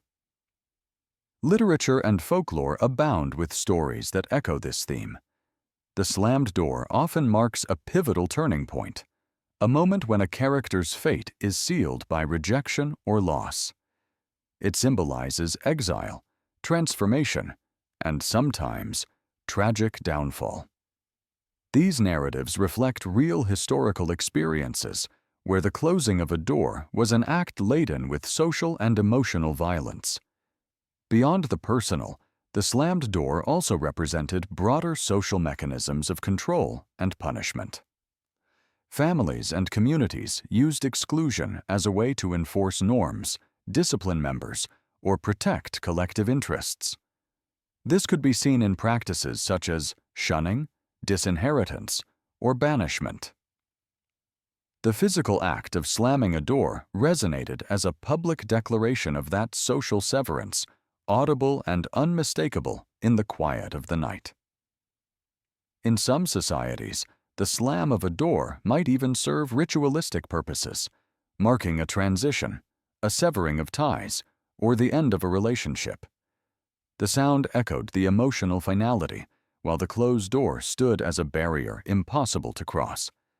The person outside became, in effect, a ghost to those within, alive yet invisible, present yet absent. The weight of this action is not lost on modern sensibilities. Even today, the metaphor of a slammed door carries immense emotional power. The idea of being shut out, rejected, or abandoned resonates universally. Though the literal circumstances have changed, the underlying human experiences of loss, betrayal, and exclusion remain painfully familiar. Reflecting on the historical reality behind that slammed door, we confront the fragile nature of belonging and security. We see how vital human connection is and how devastating its loss can be. The door that slammed and stayed shut is a reminder of the boundaries we draw and the lives we fracture when those boundaries become walls. In the silence that follows the slam, the echoes tell a story of finality and fate, of a world divided between those who remain inside the warmth and light and those who face the cold, dark, unknown beyond. It is a sound heavy with meaning, a night's verdict that few dare to defy, and one that has shaped countless lives through the ages, the alarm that meant invasion. In the tumultuous eras when kingdoms were fragile and borders porous, the alarm that meant invasion was unlike any other, a blazing signal that set hearts pounding and minds racing. Watchtowers perched high on hills or castle walls became the eyes and ears of a realm, their primary duty to detect approaching threats from raiders, rival lords, or marauding armies. When danger loomed, these sentinels would ignite fire signals, sending up plumes of smoke by day and blazing flames by night, a stark and urgent message that rippled swiftly across the land. Imagine the stillness of a pre-dawn village suddenly shattered by the flickering glow of fire on the horizon, visible from every watchtower and vantage point. That glow was the unmistakable alarm, an ancient primal call that danger was near, that lives and livelihoods were at risk. Families, often roused from deep sleep, scrambled to prepare as panic and confusion spread like wildfire through the streets. The alarm was a warning, a command, and a terrifying omen all at once. These fire signals formed an early warning network, a medieval communication system designed for speed and reach. From one tower to the next, flames would leap and smoke would billow, conveying messages faster than any messenger on horseback could travel. But alongside their practicality lay the harsh reality that each fire meant impending chaos. Raiders could descend suddenly, looting, burning, and killing with little mercy. The alarm fire was more than just a light. It was the spark that ignited frantic preparations and desperate defenses. Villagers rushed to arm themselves, barricade doors, and gather their precious belongings. Markets emptied in moments, and the usual rhythms of life shattered under the weight of fear. Children were hurried inside, elders helped to safety, and warriors took their places at walls and gates, ready to defend their homes. History records countless instances where these fire signals marked the difference between survival and devastation. Invasion was a brutal, unpredictable force that could erase entire communities overnight. The alarm meant that the fragile order of daily life was breaking down, replaced by the chaos of conflict. The streets that once echoed with the sounds of commerce and conversation now rang with shouts, the clanging of weapons, and the thundering hooves of horses. Moreover, the fire alarm's psychological impact was immense. The sight of flames on the walls wasn't just a tactical warning. It was a symbol of vulnerability, a fiery banner of the enemy's approach. The very image of burning watchtowers could chill even the bravest hearts, underscoring the terrifying reality that safety was fleeting. This system of fire alarms reveals how communities lived in constant tension with threats from outside, their nights haunted by the possibility of invasion. The alarm that meant invasion was a thread connecting past societies to a universal human experience, the sudden, overwhelming confrontation with danger, and the desperate rush to protect what mattered most. Over time, as warfare evolved and communication improved, these fire signals were supplemented and replaced by other means. Yet, the legacy of the blazing alarm remains etched in history as a vivid reminder of a world where survival depended on vigilance, speed, and the courage to face the flames of chaos head-on. When the watchtowers lit their fires, the entire community awoke to a singular truth. The enemy was coming, and the night would be long, fraught with fear, and uncertain in outcome. The alarm was the spark that ignited the fight for survival, forever linking fire and panic in the collective memory of those who lived through it. The sound of hooves that weren't welcome. In the dim and fragile light of dusk, as shadows stretched and the village settled into uneasy quiet, the sudden sound of hooves pounding against cobblestones or dirt roads was a signal unlike any other. It was not a gentle reminder of passing travelers or wandering merchants. The sound of horses riding at night was a harbinger of urgency, danger, or violence. In a time when the darkness was thick and fraught with peril, horses after dusk did not carry idle news. They bore death, war, or commands that could change destinies. Nighttime travel was not taken lightly in medieval and early modern societies. Roads were perilous, cloaked in darkness and lurking threats, bandits, wild animals, or the mysterious unknown that whispered fears into the minds of the wary. Most people remained behind locked doors, hoping to avoid the troubles that the night could bring. So when the rhythmic pounding of hooves broke the silence, it was understood that the rider's mission was critical and the message urgent. Messengers who rode after dark carried the weight of life and death. They were the veins through which the pulse of kingdoms, armies, and authorities flowed. Often summoned to relay warnings of enemy movements, summon reinforcements, or deliver grim orders, these riders were essential cogs in the machinery of war and governance. Their journeys were undertaken with speed and purpose, fueled by the urgency of the news they bore and the knowledge that delay could mean catastrophe. The sound of hooves racing through the night was enough to send a ripple of fear through towns and villages.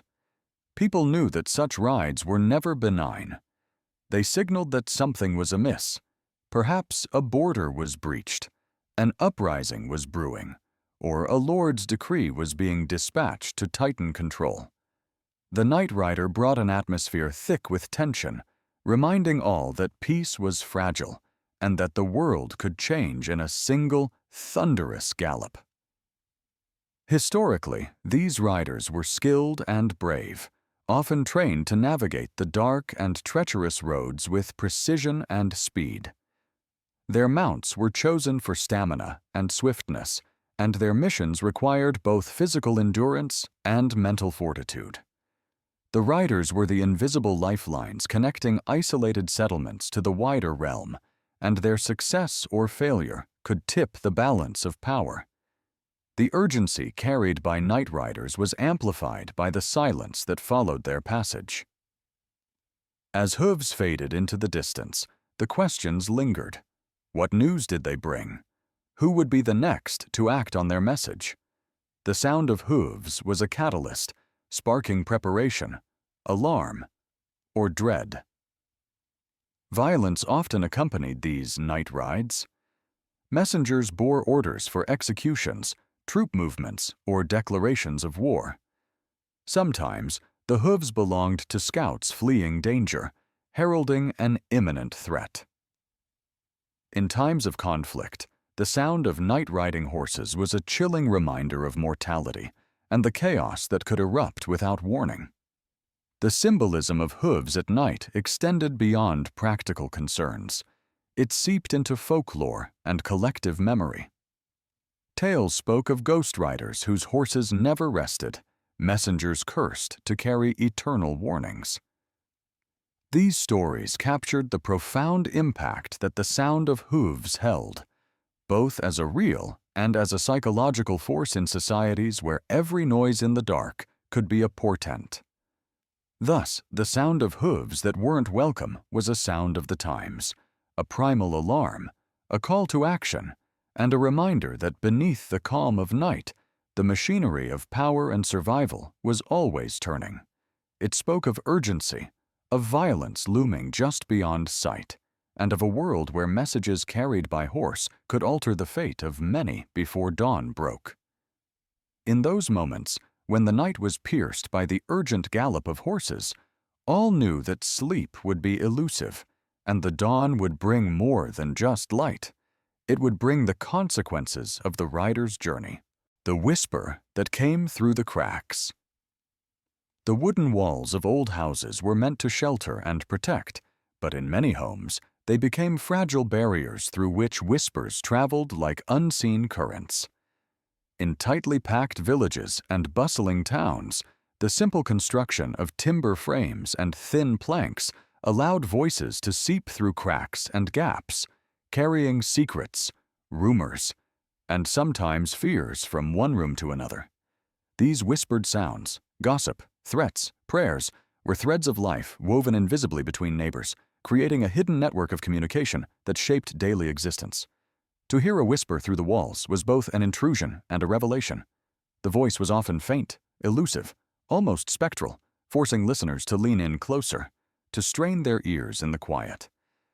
It was as if the walls themselves had become conduits of hidden stories, transmitting fragments of conversations not meant for all ears. The crackling wood and shifting beams became accomplices in this secret exchange, amplifying some words while muffling others, leaving much to interpretation and imagination. In some households, families would gather in hushed silence, listening intently to these faint voices. The whispers could bring news of neighbors' disputes, warnings of approaching dangers, or rumors about local events. Sometimes the whispers were prayers, soft utterances of hope or despair carried through the night air and absorbed into the very fabric of the home. These voices behind walls blurred the lines between privacy and community, creating a shared experience of vigilance and curiosity. Historically, the phenomenon of hearing through walls was not merely accidental, but often shaped social behavior. In eras when trust was scarce and alliances crucial, the ability to glean information from whispered conversations could mean survival or ruin. Families learned to read not just words, but tones, hesitations, and silences. They became skilled in interpreting the hidden meanings behind muffled sounds, turning their homes into observatories of the unseen. Yet, this practice came with its own dangers. Listening to whispers could breed suspicion, paranoia, and fear. Misheard words could escalate into neighborhood feuds, false accusations, or even violence. The walls, in their silent betrayal, became catalysts for conflict as much as for knowledge. Those caught whispering secrets risked social ostracism or retaliation, and those who listened risked the burden of unwanted truths. In some cultures, the idea of voices traveling through walls took on spiritual dimensions. Whispers heard in the night were sometimes believed to be messages from ancestors, spirits, or supernatural forces. The thin wooden walls became thresholds between the physical and the mystical, amplifying fears and hopes alike. Families might sit together, listening for signs or omens, hoping to discern divine guidance or warnings from the faint sounds. The architecture of homes amplified this phenomenon. Timber-framed houses with their wide cracks, paper-thin partitions, and poorly sealed windows were both humble shelters and imperfect fortresses. In cold seasons, families huddled close for warmth, unintentionally making whispered voices easier to hear. The closeness of living spaces meant that no secret was entirely safe, and privacy was a fragile illusion. The whisper through the cracks was also a metaphor for the blurred boundaries of community life. In villages where everyone's business was known and retold, the walls became vessels of social memory, carrying stories from one generation to the next. They preserved the mundane and the dramatic alike, loves, betrayals, prayers, and threats, all whispered into the fabric of everyday life. This subtle form of communication influenced relationships and power dynamics. Those who controlled information gained influence, while those exposed by whispers could lose standing or security. The act of listening became a skill and a strategy, a way to navigate the complex web of social ties and conflicts. With the advent of more solid building materials and improved construction, the literal whispers through walls have faded. But the idea remains powerful, a symbol of how human voices, even when hidden or unintended, connect us in ways both intimate and unsettling. The whisper that came through the cracks reminds us that walls can never fully separate us, that secrets have a way of leaking out, and that sometimes the most important messages are those spoken softly, just beyond hearing. So imagine the quiet tension in a house where families hold their breath to catch a faint voice through timber and plaster, a voice carrying news, warnings, prayers, or betrayals. It is a sound that threads through cracks, binding lives together in a delicate web of trust and suspicion, a whisper that shapes the unseen contours of community life, the bells that rang for a witch hunt. In the dark corners of early modern Europe, a chilling sound echoed through the cold night air, the ringing of the town bells. But these were no ordinary calls to worship or the marking of the hour. These bells summoned a different crowd altogether. The townspeople called to witness a terrifying ritual, the hunt for witches. When the bells tolled after dusk, fear gripped every heart, for it meant that someone had been accused, often a woman, and the night ahead would be filled with suspicion, terror, and brutal judgment.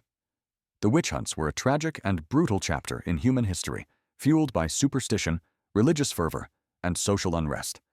The bells served as a grim summons, mobilizing the entire community to participate in a frenzy of accusation and violence. In many towns, the sound of the bell ringing through the night was enough to send families into hiding or to lock their doors tight, hoping to escape the rising tide of paranoia. Accusations of witchcraft rarely came without cause, real or imagined. Often these women were vulnerable, widows, healers, or outspoken individuals who did not conform to societal norms. Misfortune, illness, or unexplained events could be twisted into evidence of malevolent magic. The bells were rung as a public announcement, a declaration that the town's order was threatened and must be restored through fear and control.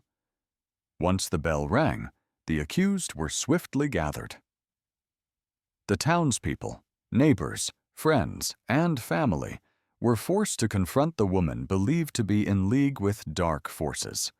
These gatherings were not only judicial, but performative.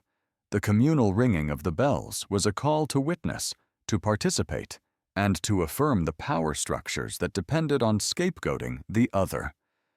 The atmosphere was thick with fear, suspicion, and often a desperate hunger for justice or revenge. The night was merciless. Trials, if they occurred at all, were brief and brutal. The accused faced interrogation, torture, and public humiliation. Many did not survive the night, executed in swift and horrifying ways before the dawn could bring mercy or clarity. The ringing bells became the soundtrack of these tragedies, a grim reminder that justice was a weapon wielded with fear rather than fairness. The psychological impact on the community was profound. The bells fostered an environment where fear overrode reason, where neighbors became enemies, and where the innocent suffered under the weight of collective hysteria. The ringing served not only to summon, but to control, to impose order through terror, and to remind everyone of the consequences of stepping outside the rigid social and religious codes. Witch hunts were often intertwined with political and economic tensions. In times of hardship, fear of witchcraft could be manipulated by those in power to divert blame and consolidate control. The bells ringing at night were thus more than a warning. They were a tool of social regulation, amplifying the voices of fear and prejudice. Historical records tell of countless towns where the night bells tolled relentlessly, where streets filled with angry crowds, and where women accused of witchcraft were dragged from their homes, stripped of dignity, and condemned by the will of the masses. These events left scars that shaped generations, reminding us of the dangers of mass fear and injustice. Yet, amidst this darkness, the story of the bells ringing for a witch hunt is also a cautionary tale, one that teaches the importance of justice, critical thinking, and compassion. It calls on us to remember how easily fear can spread and how vital it is to protect the vulnerable and question the narratives that seek to divide us. Today, the echoes of those bells remind us of a past where sound summoned cruelty and where the silence after the ringing was filled with loss. They serve as a stark lesson, urging vigilance against the forces of fear and reminding us of the human cost when communities turn against their own. The watchman who wasn't alone. In the deep silence of the night, when shadows stretched long and the world seemed swallowed by darkness, the watchmen, those silent sentinels tasked with guarding towns, castles, and prisons, patrolled in pairs. Their footsteps, measured and steady, echoed together in rhythmic cadence, a sign of order and vigilance. But if, in that eerie quiet, only a single voice broke the stillness, or if one set of footsteps faded into silence, it was a grim signal. Something had gone terribly wrong. The absence of a partner's presence was not just an anomaly, it was a silent alarm that spoke louder than words. Historically, night watchmen were essential to the safety and order of pre-modern communities. Their duty was to patrol the streets, guard gates, and oversee prisons or royal estates, ensuring that no threats, whether from criminals, enemy forces, or fires, could catch the inhabitants unaware. Because the night was filled with dangers and uncertainty, guards were never sent out alone. Two watchmen walking together symbolized not only mutual support, but also a safeguard against attack or accident. The pair could alert one another to threats, share the burden of vigilance, and provide help if danger struck. The pairing of guards was also a legal and cultural practice steeped in practical wisdom. Lone sentries were vulnerable, easy prey for thieves or assassins, and less effective at enforcing law and order.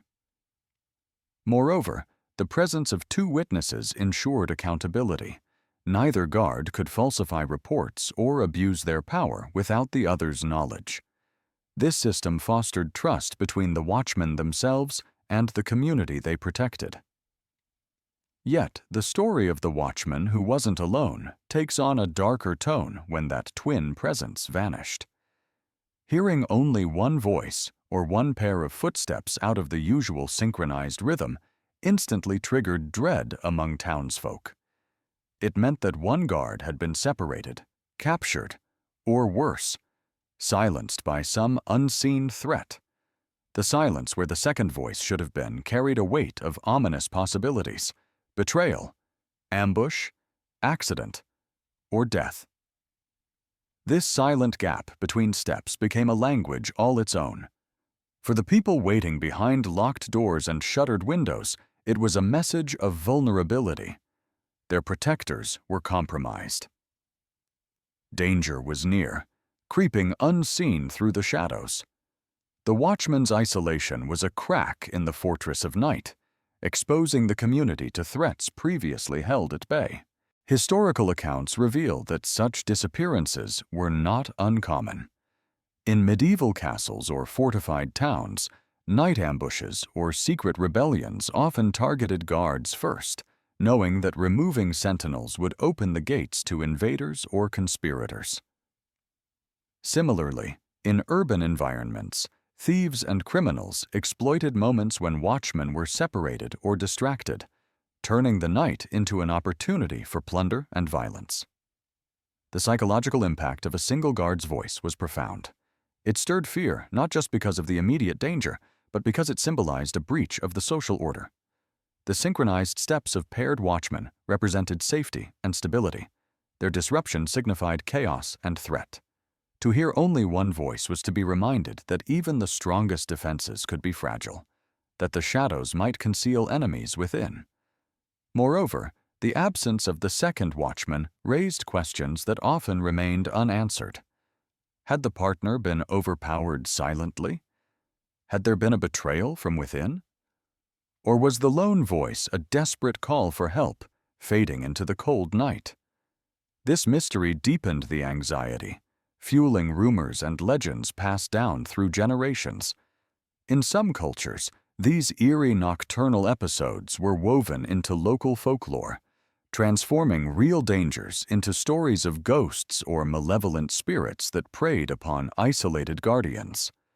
The lone watchman became a spectral figure, eternally wandering, forever separated from his partner, a haunting embodiment of vigilance betrayed.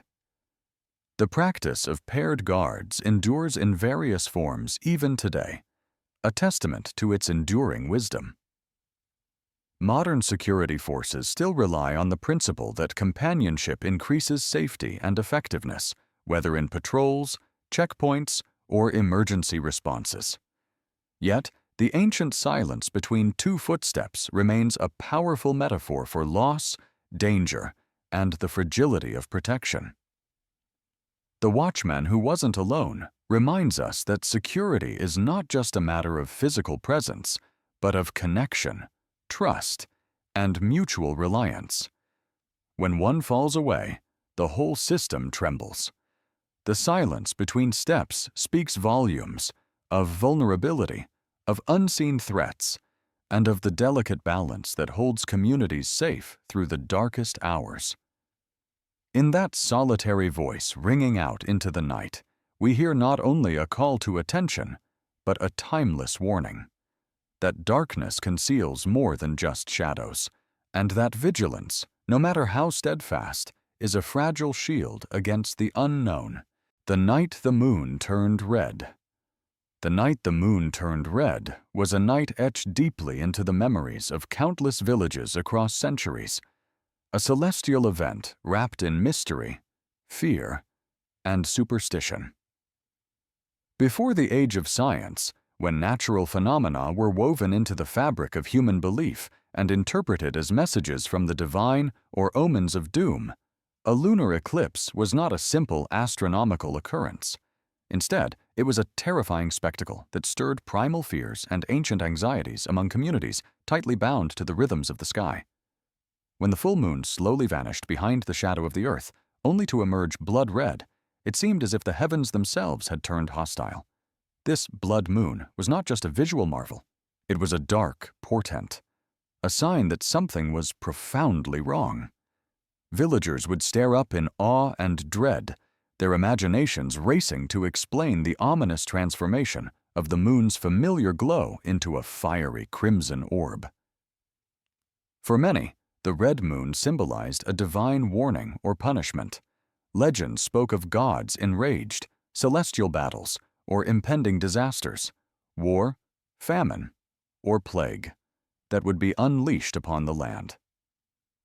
This fear was not mere superstition, but a reflection of humanity's deep connection to the cosmos and the belief that earthly events were mirrored by the heavens. The sky was a sacred canvas, and any disruption was cause for alarm. The reaction among villagers was intense and visceral. Some ran outside, their faces turned upward in fear and bewilderment, convinced that the world was on the brink of collapse or that evil forces had seized control.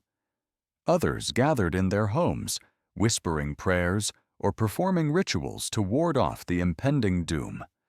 Fires were lit, drums beaten, and cries uttered to appease unseen powers and protect their families.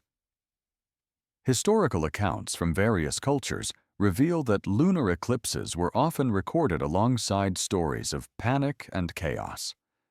In agrarian societies, where crops and harvests depended on favorable natural cycles, such an event could fuel anxiety about the survival of the community. The blood-red moon became a symbol of uncertainty and vulnerability, its eerie glow a nightly reminder of forces beyond human control. The scientific explanation that the Earth's shadow cast upon the moon creates this red tint due to sunlight filtered and refracted through our atmosphere was unknown to these communities. Without this understanding, fear filled the void left by mystery. The night sky, usually a source of guidance and wonder, became a realm of ominous signs and threats. This phenomenon shaped folklore, art, and ritual. Songs, stories, and warnings about the red moon, passed down through generations, kept alive the memory of those fearful nights. The blood moon entered the collective imagination as a time when the natural and supernatural blurred, when the fragile veil between safety and disaster thinned. In many ways, the night the moon turned red reveals how deeply humanity is affected by the unknown. It reminds us that before the dawn of science, every shadow cast by the heavens was a story waiting to be told, a fear waiting to be faced, and a community coming together in the shared experience of awe and dread. Even today, lunar eclipses inspire fascination, but the ancient terror has given way to wonder. The blood moon is no longer a harbinger of doom, but a breathtaking spectacle, a reminder of the vast, mysterious universe we inhabit. Yet, beneath that wonder, lies the echo of those long-ago nights when the moon turned red and the world held its breath in fear. The rat that bit in the dark. In the shadowed alleys and cramped quarters of medieval towns, where refuse piled and sanitation was a distant dream, a silent terror moved unseen through the darkness, the plague rat. These small creatures were more than mere vermin. They were the harbingers of devastation, carriers of a disease that would reshape history itself. The rat that bit in the dark was a symbol of invisible doom, a spark that ignited one of humanity's deadliest fires, the Black Death. Unlike the townsfolk who sought rest under the cover of night, these rats never truly slept. Driven by instinct and hunger, they crept through the shadows, slipping past the cracks and crevices of wooden homes and stone walls. Their fur brushed against ankles and arms, unnoticed until the sharp, sudden pain of a bite jolted a sleeper awake. To feel that bite was to sense the beginning of a race against death. The medieval understanding of disease was limited, and the presence of rats was often dismissed as a mere nuisance rather than a dire threat. But modern science has revealed the brutal truth. These rats carried fleas infected with Yersinia pestis, the bacterium behind the bubonic plague. When a rat bit or the fleas jumped to a human host, the deadly cycle began, a chain reaction that spread rapidly through towns and villages, leaving death in its wake. The bite itself was the first cruel message. A small wound, often overlooked, became the gateway for infection. Within days, victims would develop painful buboes, swollen lymph nodes that marked the disease's progression. Fever, chills, and delirium followed swiftly, dragging the infected towards a grim fate. To feel the bite was to step unknowingly into a nightmare from which few would escape. As the plague spread, the rat became a symbol both feared and reviled. People hunted them, trapped them, and cursed them, but the creatures were too numerous and too elusive. Their nocturnal habits made them perfect carriers, slipping through the night with deadly purpose. The rat that bit in the dark was not just a pest, it was a vector of mass mortality, a tiny executioner in fur. The social and psychological impact of these bites was profound.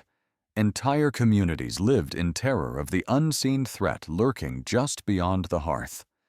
The sudden pain of a rat bite was often the first sign that the invisible plague was near, turning neighbors into victims and isolating families in desperate quarantine. The biting rat was the beginning of a tragic countdown, a harbinger of the sweeping death that would claim millions. Historically, the plague transformed medieval society.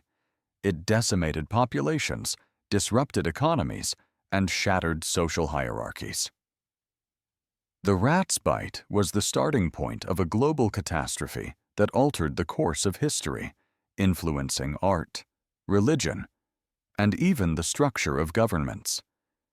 It reminded humanity of its vulnerability and the fragile boundary between life and death. The rat that bit in the dark remains a haunting symbol, a small, almost insignificant creature whose presence changed the world forever. It is a reminder that sometimes the greatest dangers come from the smallest sources, and that in the quiet of the night, unseen forces can wield unimaginable power. To awaken from the sharp sting of a rat bite was to awaken to a reality where death could come silently and swiftly, and where the fight for survival had just begun. The wind that carried a cry. The narrow stone alleys of old towns were not merely pathways, but living corridors where the wind wove its restless song through cracks and crevices. In these dim, shadowed passages, the gusts did more than stir dust or rattle shutters. They carried whispers, cries, and sometimes names spoken softly, as if the very air was alive with voices from another world. The wind became a haunting presence, echoing through the cold stone walls, blurring the line between the natural and the supernatural. For generations, residents of such towns learned to listen carefully to the wind's murmurings.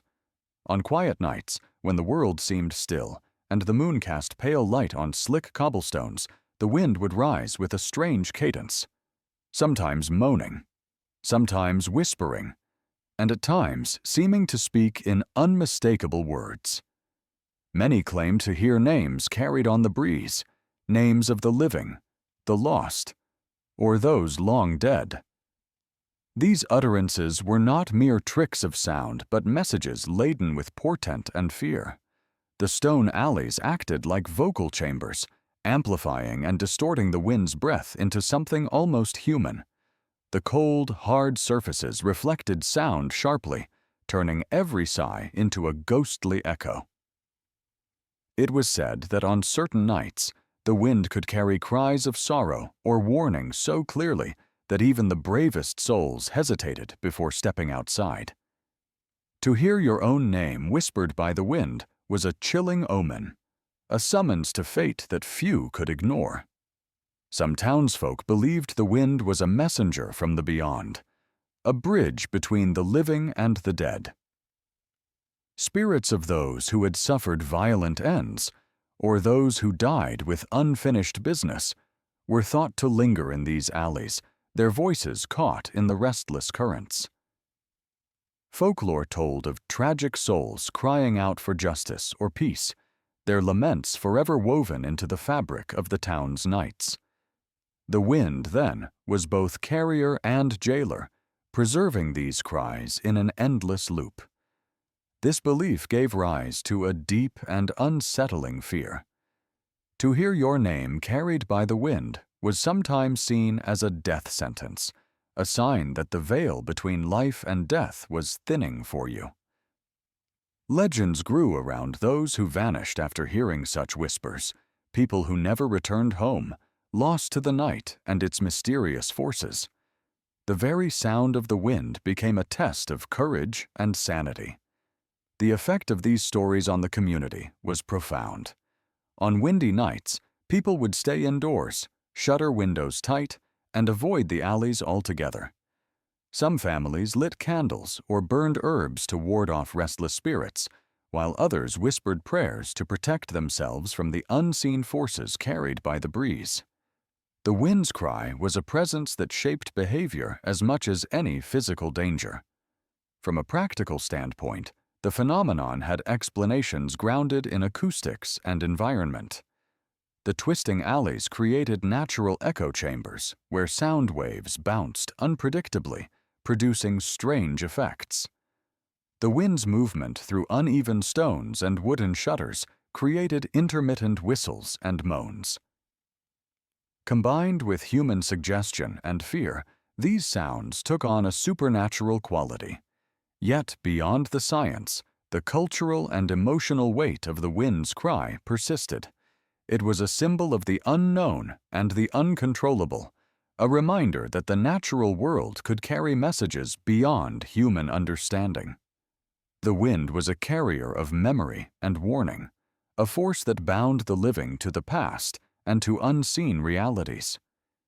In literature and art, this motif of wind-bearing cries and names resonates deeply. It speaks to universal fears of mortality, fate, and the thin boundary between worlds. The wind's voice becomes a haunting metaphor for loss and the enduring presence of those who have passed on.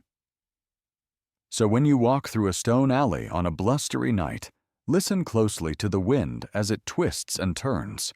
Hear how it sighs and whistles, how it seems to speak names that chill the soul. Know that in those moments, the wind is not just air in motion, but a living, breathing thread between worlds, a cry carried through time and space, echoing the deepest fears and mysteries of the human heart. The knock that came with no footsteps. In the shadowed stillness of centuries past, when nightfall cloaked villages in darkness and silence, an eerie sound could shatter the fragile peace. A sudden knock upon the wooden walls or doors with no footsteps to follow. This mysterious, disembodied knocking was a sound that sent chills down spines, stirring ancient fears and superstitions. It was believed to be a harbinger of death, an ominous sign that something unseen had come to claim a soul. Before the modern world, illuminated by electric light and explained by science, the night was a realm of mystery and dread. Every sound carried meaning, especially the unnatural ones. A knock, simple in its nature, became something terrifying when unaccompanied by human presence. Who or what could be knocking without feet? For many, it was impossible to dismiss this as mere coincidence or trickery. It was a message from beyond the veil, a warning from the spirit world. In small villages and rural homes, the knock with no footsteps was an omen that spread anxiety through households. Families would listen intently, hearts pounding, waiting for the sound to return, an auditory specter signaling that death was near. Some believed it was a ghostly visitor, coming to collect the soul of someone soon to pass. Others saw it as a sign that misfortune or illness was imminent, an invisible knocker at the door of fate. This superstition was deeply embedded in cultural beliefs across Europe, particularly in the British Isles, where folklore wove such phenomena into everyday life. The death knell of a knock was spoken of in hushed tones, a sound that could not be ignored. People stayed awake, sometimes for nights on end, fearing that the next knock would seal a tragic destiny. Historical accounts describe families huddled in dim candlelight, unable to sleep, listening for that phantom knocking.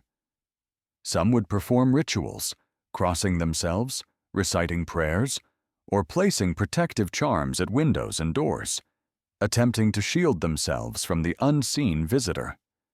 The knock became a symbol of the thin boundary between the living and the dead, between safety and the inevitable passage. The psychological toll was significant.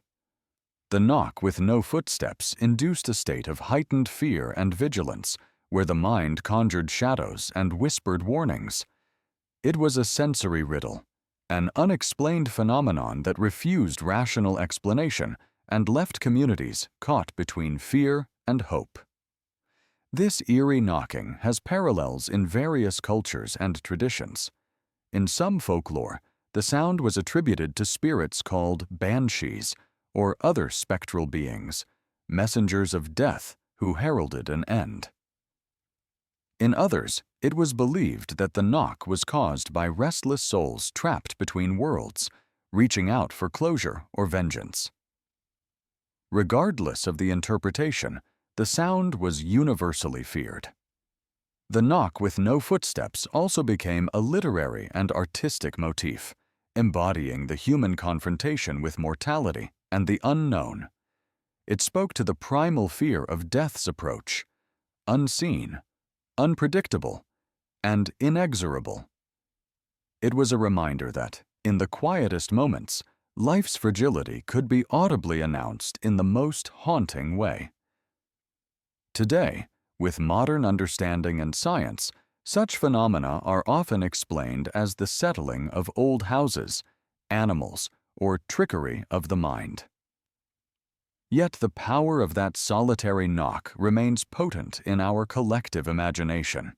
It taps into timeless fears and the universal mystery of what lies beyond the final door. The knock that came with no footsteps was more than a sound. It was an echo of the human soul's deepest anxieties, a spectral summons to confront the fragile boundary between life and death. It forced people to stay awake, to face the worst with prayer and resolve, and to grapple with the unknown in the dark. In its haunting persistence, it reminds us that some mysteries transcend explanation, lingering in the spaces between heartbeats and shadows. The dog that barked until it died. In the deep stillness of the night, when the world seemed wrapped in shadows and silence, the sudden furious barking of a dog shattered the calm like a sharp alarm. To the villagers who lived close to the earth and its mysteries, this was never just a random noise. The dog's frantic, relentless barking was a signal, a primal warning that something unseen and unnatural was near. When that barking finally ceased, leaving an eerie silence behind, it was believed that spirits or demons had passed through, leaving a shiver of dread in their wake. Throughout history, dogs have been mankind's companions and guardians, their senses finely tuned to the rhythms and dangers of the natural and supernatural world. In pre-modern rural communities, where life was tightly bound to nature and tradition, dogs were more than pets. They were protectors and watchers in the night.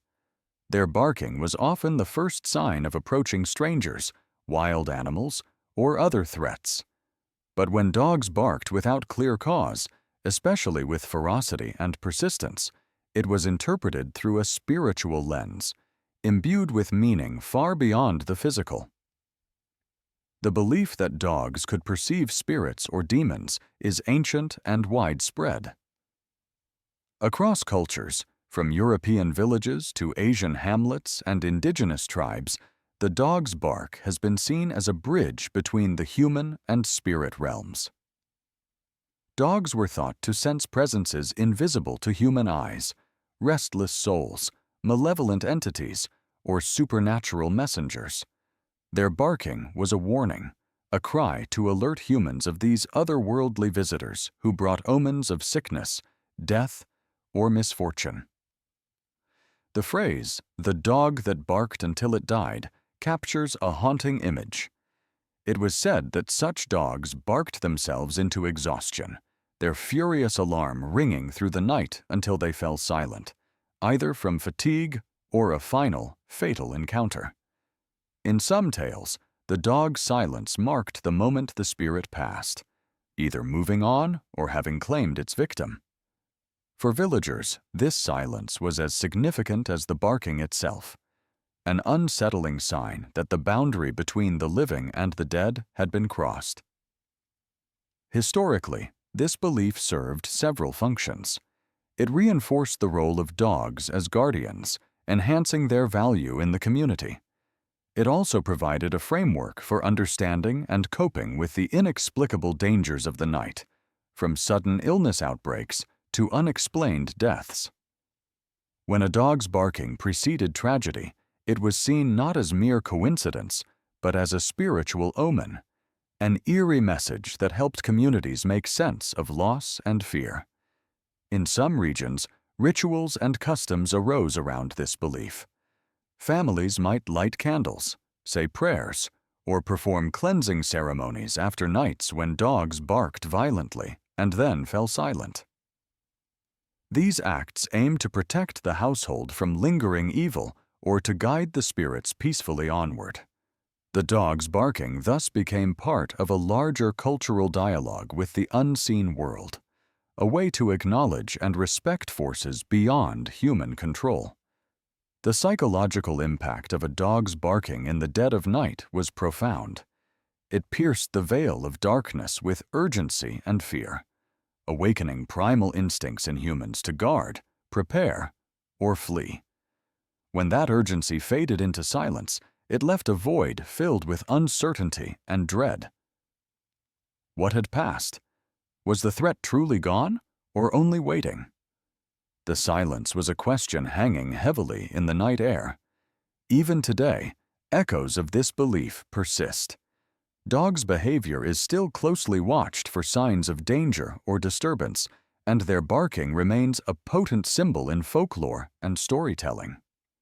The image of a dog barking itself into silence continues to evoke a sense of mystery and respect for the boundary between worlds. In the story of the dog that barked until it died lies a deep human connection to nature, the supernatural, and the ways communities have sought to understand the unknown.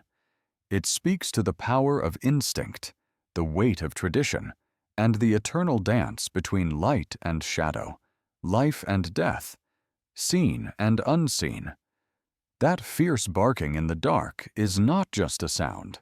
It is a voice calling across time, a guardian's last warning, and a reminder that some mysteries are forever woven into the fabric of night. The dripping that meant a leak and a collapse. In the quiet darkness of the night, the faint, persistent sound of water dripping could send a shiver of dread through those who lived beneath thatched roofs. Unlike the soothing patter of rain or the gentle rustle of leaves, this steady drip was a sinister signal, an ominous warning that something far more dangerous was unfolding above. In homes built from timber and straw, where thatched roofs crowned fragile wooden frames, the sound of dripping water was rarely a small problem. It was often the first audible sign that the very shelter keeping families safe was beginning to betray them. Thatched roofs, though practical and common in many rural and urban areas throughout history, were inherently vulnerable to water damage. Constructed from bundles of dry reeds or straw, these roofs provided insulation and protection, but they relied on careful maintenance and the natural shedding of rainwater. When water seeped through, it threatened to rot the wooden beams and weaken the structural integrity of the entire roof. To hear dripping was to hear the roof's silent cry for help. Every drop hinted at decay spreading unseen in the timbers, at joints loosening, and at nails corroding beneath the weight of years and moisture. In the cold stillness of the night, that dripping echoed with a menace that few could afford to ignore. For those who lived in these humble homes, the implications were terrifying. Roof collapses were not distant possibilities. They were real, deadly threats. History and records tell harrowing tales of families awakened by the sudden crash of beams and thatch collapsing, burying people in splinters and debris. The dripping sound was the ominous prelude to such disaster, a countdown ticking quietly in the shadows. Communities knew this well.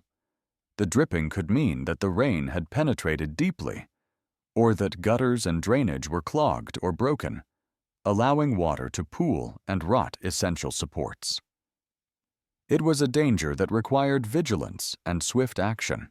Yet, in impoverished households, repairs were often delayed or impossible, leaving families to live under the constant threat of structural failure. The psychological weight of this dripping sound was immense. Every night, as the water fell, it reminded occupants of their vulnerability. Sleep was haunted by the fear that the roof might give way at any moment, crushing those beneath it. Parents worried for their children. Elders feared the loss of their homes. The sound became a symbol of fragility, of lives balanced precariously on decaying wood and soaked straw. This peril shaped the way people lived and cared for their homes. Maintenance of thatched roofs was a community affair, with neighbors sometimes helping each other repair damage or replace worn thatch. But when the dripping started, it was often too late to stop the inevitable. Architectural evolution responded to this threat over time, as more durable roofing materials like tiles, slate, and metal replaced thatch in many places. Yet, for centuries, the thatched roof's drip was a nightly reminder of human vulnerability in the face of nature's slow, relentless decay. The sound of dripping water was more than just an annoyance. It was a harbinger of collapse, a terrifying prelude to disaster. It was a sound that could wake an entire household in terror and force them to confront the fragile barrier between safety and destruction. The dripping that meant a leak and a collapse remains a haunting echo of a time when homes were as vulnerable as the lives they sheltered. The boots that paused at your door. In the quiet, often precarious existence of medieval villages and towns, the arrival of soldiers or tacksmen was never a trivial event. The sound of heavy boots approaching a home, the slow, deliberate footsteps on worn stone or dusty earth, was a moment fraught with tension and fear. These were not mere travelers or neighbors. They were agents of authority, enforcers of laws and levies that could alter the fate of an entire household in a heartbeat. When those boots paused just outside your door, hesitation filled the air, a pause heavy with unspoken questions, dread, and the looming possibility of ruin. The medieval world was a harsh and unforgiving place for the common folk. Survival depended on delicate balances, the harvest's success, the goodwill of lords, and, critically, the ability to meet the demands imposed by soldiers and tax collectors. Taxation was relentless. It took many forms: tithes to the church, levies to the king or local lord, and various fees extracted by officials who saw their role as both protector and oppressor. Soldiers, meanwhile, were often tasked with enforcing conscription, suppressing dissent, or securing resources for distant wars. Both groups wielded power that could upend daily life. When the sound of boots approached, families would listen intently. Was this the day their meager stock of grain would be seized? Would a father be dragged away to serve in an endless war? Would their home be searched, valuables confiscated, and debts demanded? The uncertainty was a knife's edge. The boots that stopped at a door could linger, weighing the decision to knock or move on. and that brief hesitation was a torment in itself. Knocking was the threshold of confrontation. It meant the household must face inquiry, inspection, or worse. Sometimes it was a demand for immediate payment, other times a summons to a distant hall or battlefield. The psychological impact was immense. The knock could set in motion a chain of events that destroyed livelihoods, split families, and sowed despair. For peasants barely clinging to survival, it was a moment when hope flickered and often died. Soldiers and tacksmen were not uniform in their approach. Some were merciful, understanding the limits of what a family could give. Others were ruthless, driven by quotas or personal greed. Records from the period tell of harsh punishments for those unable to pay, imprisonment, flogging, or forced labor. The social fabric was fragile, and these officials were both the arms of the ruling powers and the instruments of common suffering. The hesitation of boots at a door also reveals the complexities of medieval governance. Authority was often distant and fragmented. Local officials wielded enormous discretionary power, balancing orders from above with their own ambitions. They faced their own uncertainties, whether to risk conflict or show leniency, whether to press demands or accept partial payment. Their pause outside a home was a microcosm of this power struggle, a moment where decisions could ripple far beyond the doorstep. Furthermore, the presence of these officials at night or during harvest times added to the hardship. Timing could be strategic, coming during busy seasons to catch people off guard, or at night to impose fear and limit resistance. Villagers sometimes prepared for these visits by hiding valuables or negotiating behind closed doors. Stories survive of desperate attempts to bribe, distract, or plead for mercy, but the outcome was always uncertain. Beyond the immediate practical consequences, the psychological weight of the boots that paused at your door shaped medieval life deeply.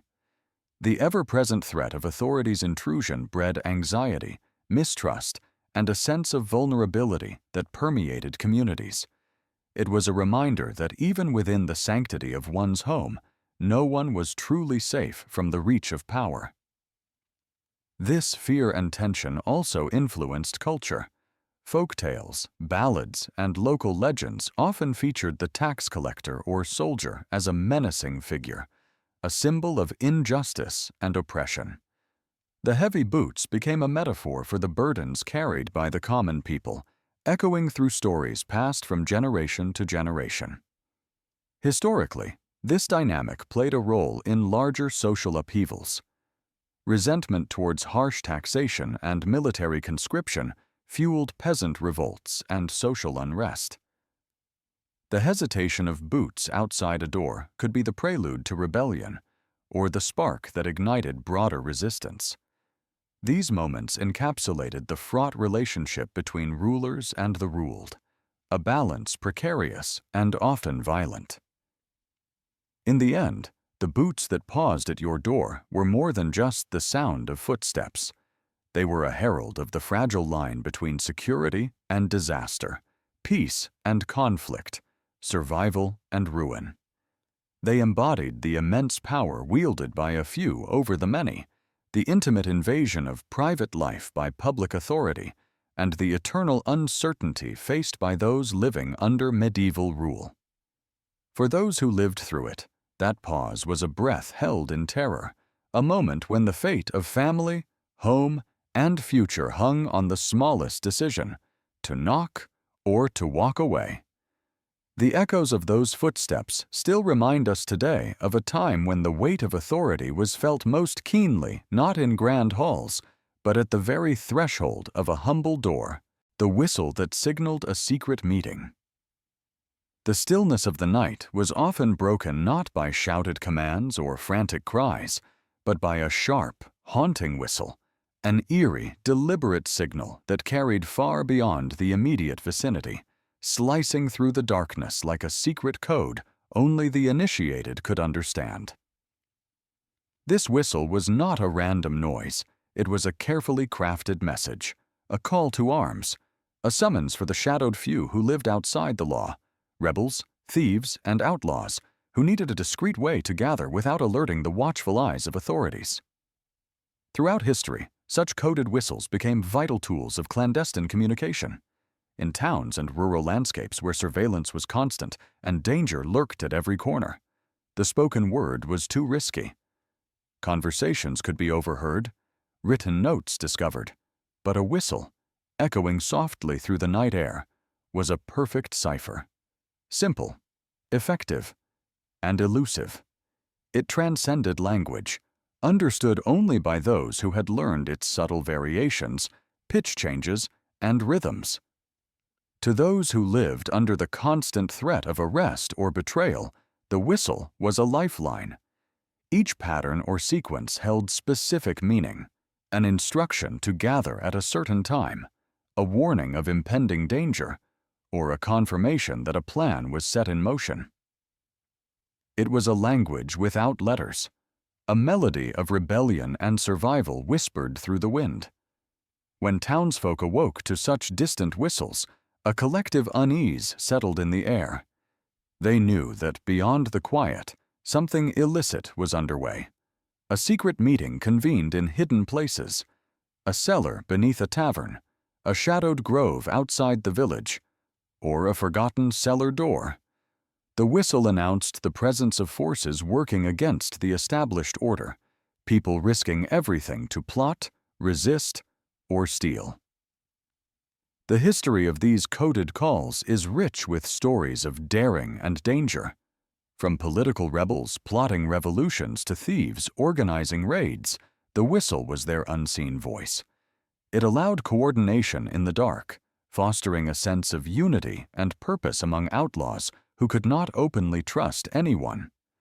In some cases, entire networks of resistance depended on these sonic codes to evade capture and strike at the heart of oppression. Yet the whistle also carried risks. Authorities learned to listen, to interpret, and to hunt for those who answered the call. The slightest mistake could lead to betrayal or ambush. Therefore, the patterns had to be complex enough to confuse outsiders, but simple enough for members to remember in moments of stress.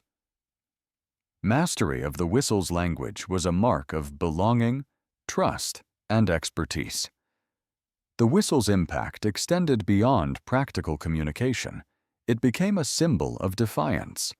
It represented the invisible threads binding rebels and criminals together, a sound of freedom ringing faintly against the heavy silence of control and repression. To hear it was to be reminded that beneath the surface of lawfulness lay a hidden world of struggle, cunning, and desperate hope. Even outside the realm of crime, such secret signals found their place. In times of war or political upheaval, coded whistles were used to coordinate spies, messengers, and partisans. The whistle could summon aid, signal retreat, or convey orders when no other form of communication was safe or possible. It was a testament to human ingenuity in the face of oppression. As modern law enforcement and technology advanced, the secret whistle faded into history, replaced by radios, encrypted messages, and digital codes.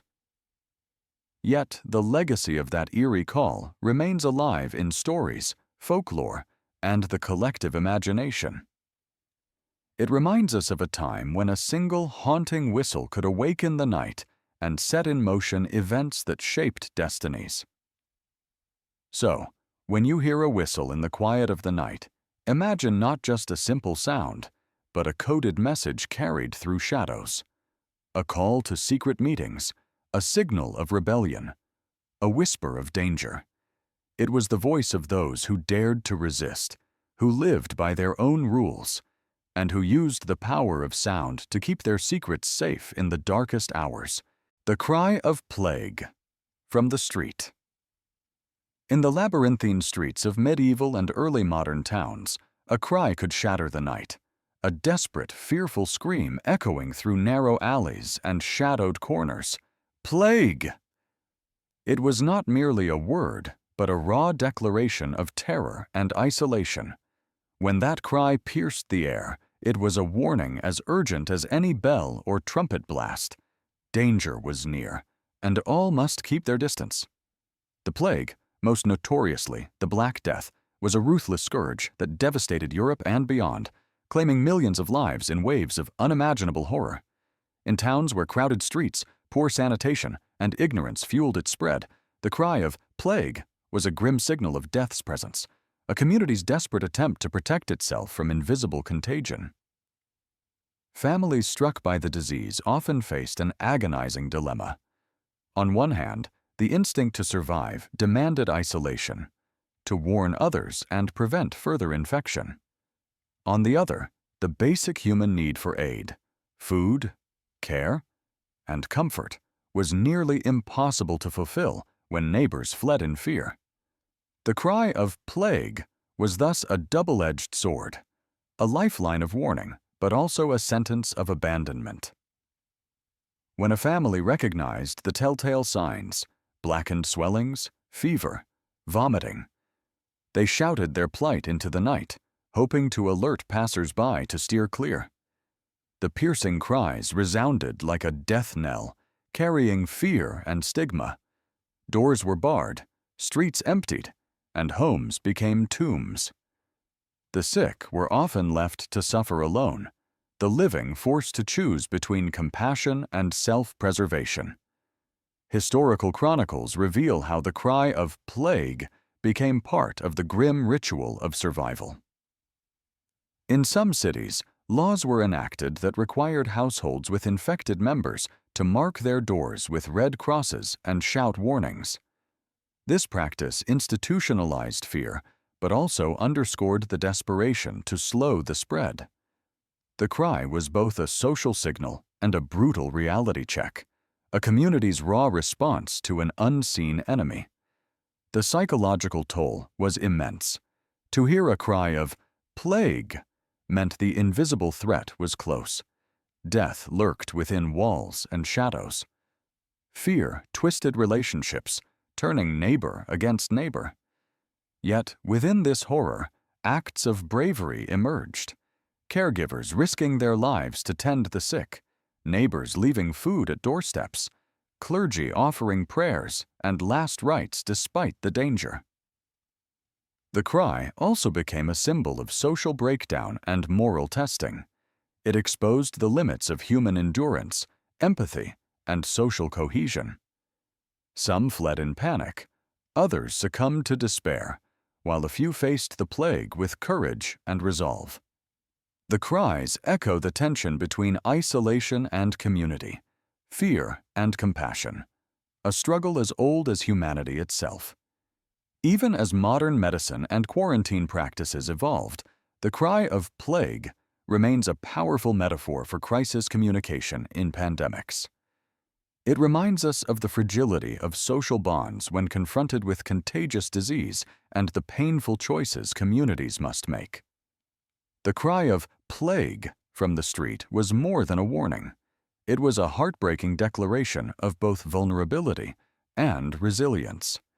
It forced entire towns to reckon with death's proximity, to navigate the delicate balance between survival and solidarity, and to face the darkest nights with trembling voices raised in fear and hope alike. The cat that refused to come inside. In the hushed stillness of night, when shadows lengthened and the world seemed to hold its breath, the disappearance of a cat from the warmth of home was more than a simple act of feline independence. To many, especially in times long past, a cat refusing to come inside after dusk was a portent heavy with meaning, a silent warning that unseen forces prowled nearby. Cats were believed to possess a supernatural sensitivity, a sixth sense that allowed them to detect spirits, ghosts, or otherworldly presences invisible to human eyes. When a cat stayed out late, refusing the safety of hearth and home, it was a sign that the night harbored dangers beyond the physical, prompting a restless sleep fraught with unease. Across centuries and cultures, cats have held a unique place at the crossroads of the natural and supernatural. Their nocturnal habits, reflective eyes, and silent movements inspired awe and suspicion alike. In medieval Europe, Cats were often associated with witches, familiars, and spirits, creatures both feared and revered. The ability of cats to disappear into shadows and reappear without warning seemed to confirm their connection to realms beyond human understanding. This mystique gave rise to countless superstitions that cats could see ghosts, ward off evil, or even carry messages between worlds. When a household cat refused to come inside at night, it disrupted the natural order of home and hearth. Cats were protectors against rodents and pests, and their presence inside symbolized safety and comfort. Their absence suggested a shift in that balance, an invisible threat lurking close enough to unsettle even these enigmatic creatures. Families would find themselves sleeping with one eye open, senses heightened to the slightest sound, and prayers whispered beneath their breath, hoping to ward off whatever unseen presence had kept their cat outside. Historically, this belief reflected a deep human need to interpret and control the mysteries of the night. In times when illness, death, and unexplained events were common and terrifying, signs from the natural world, like a cat's refusal to return, were a way to make sense of the unknown.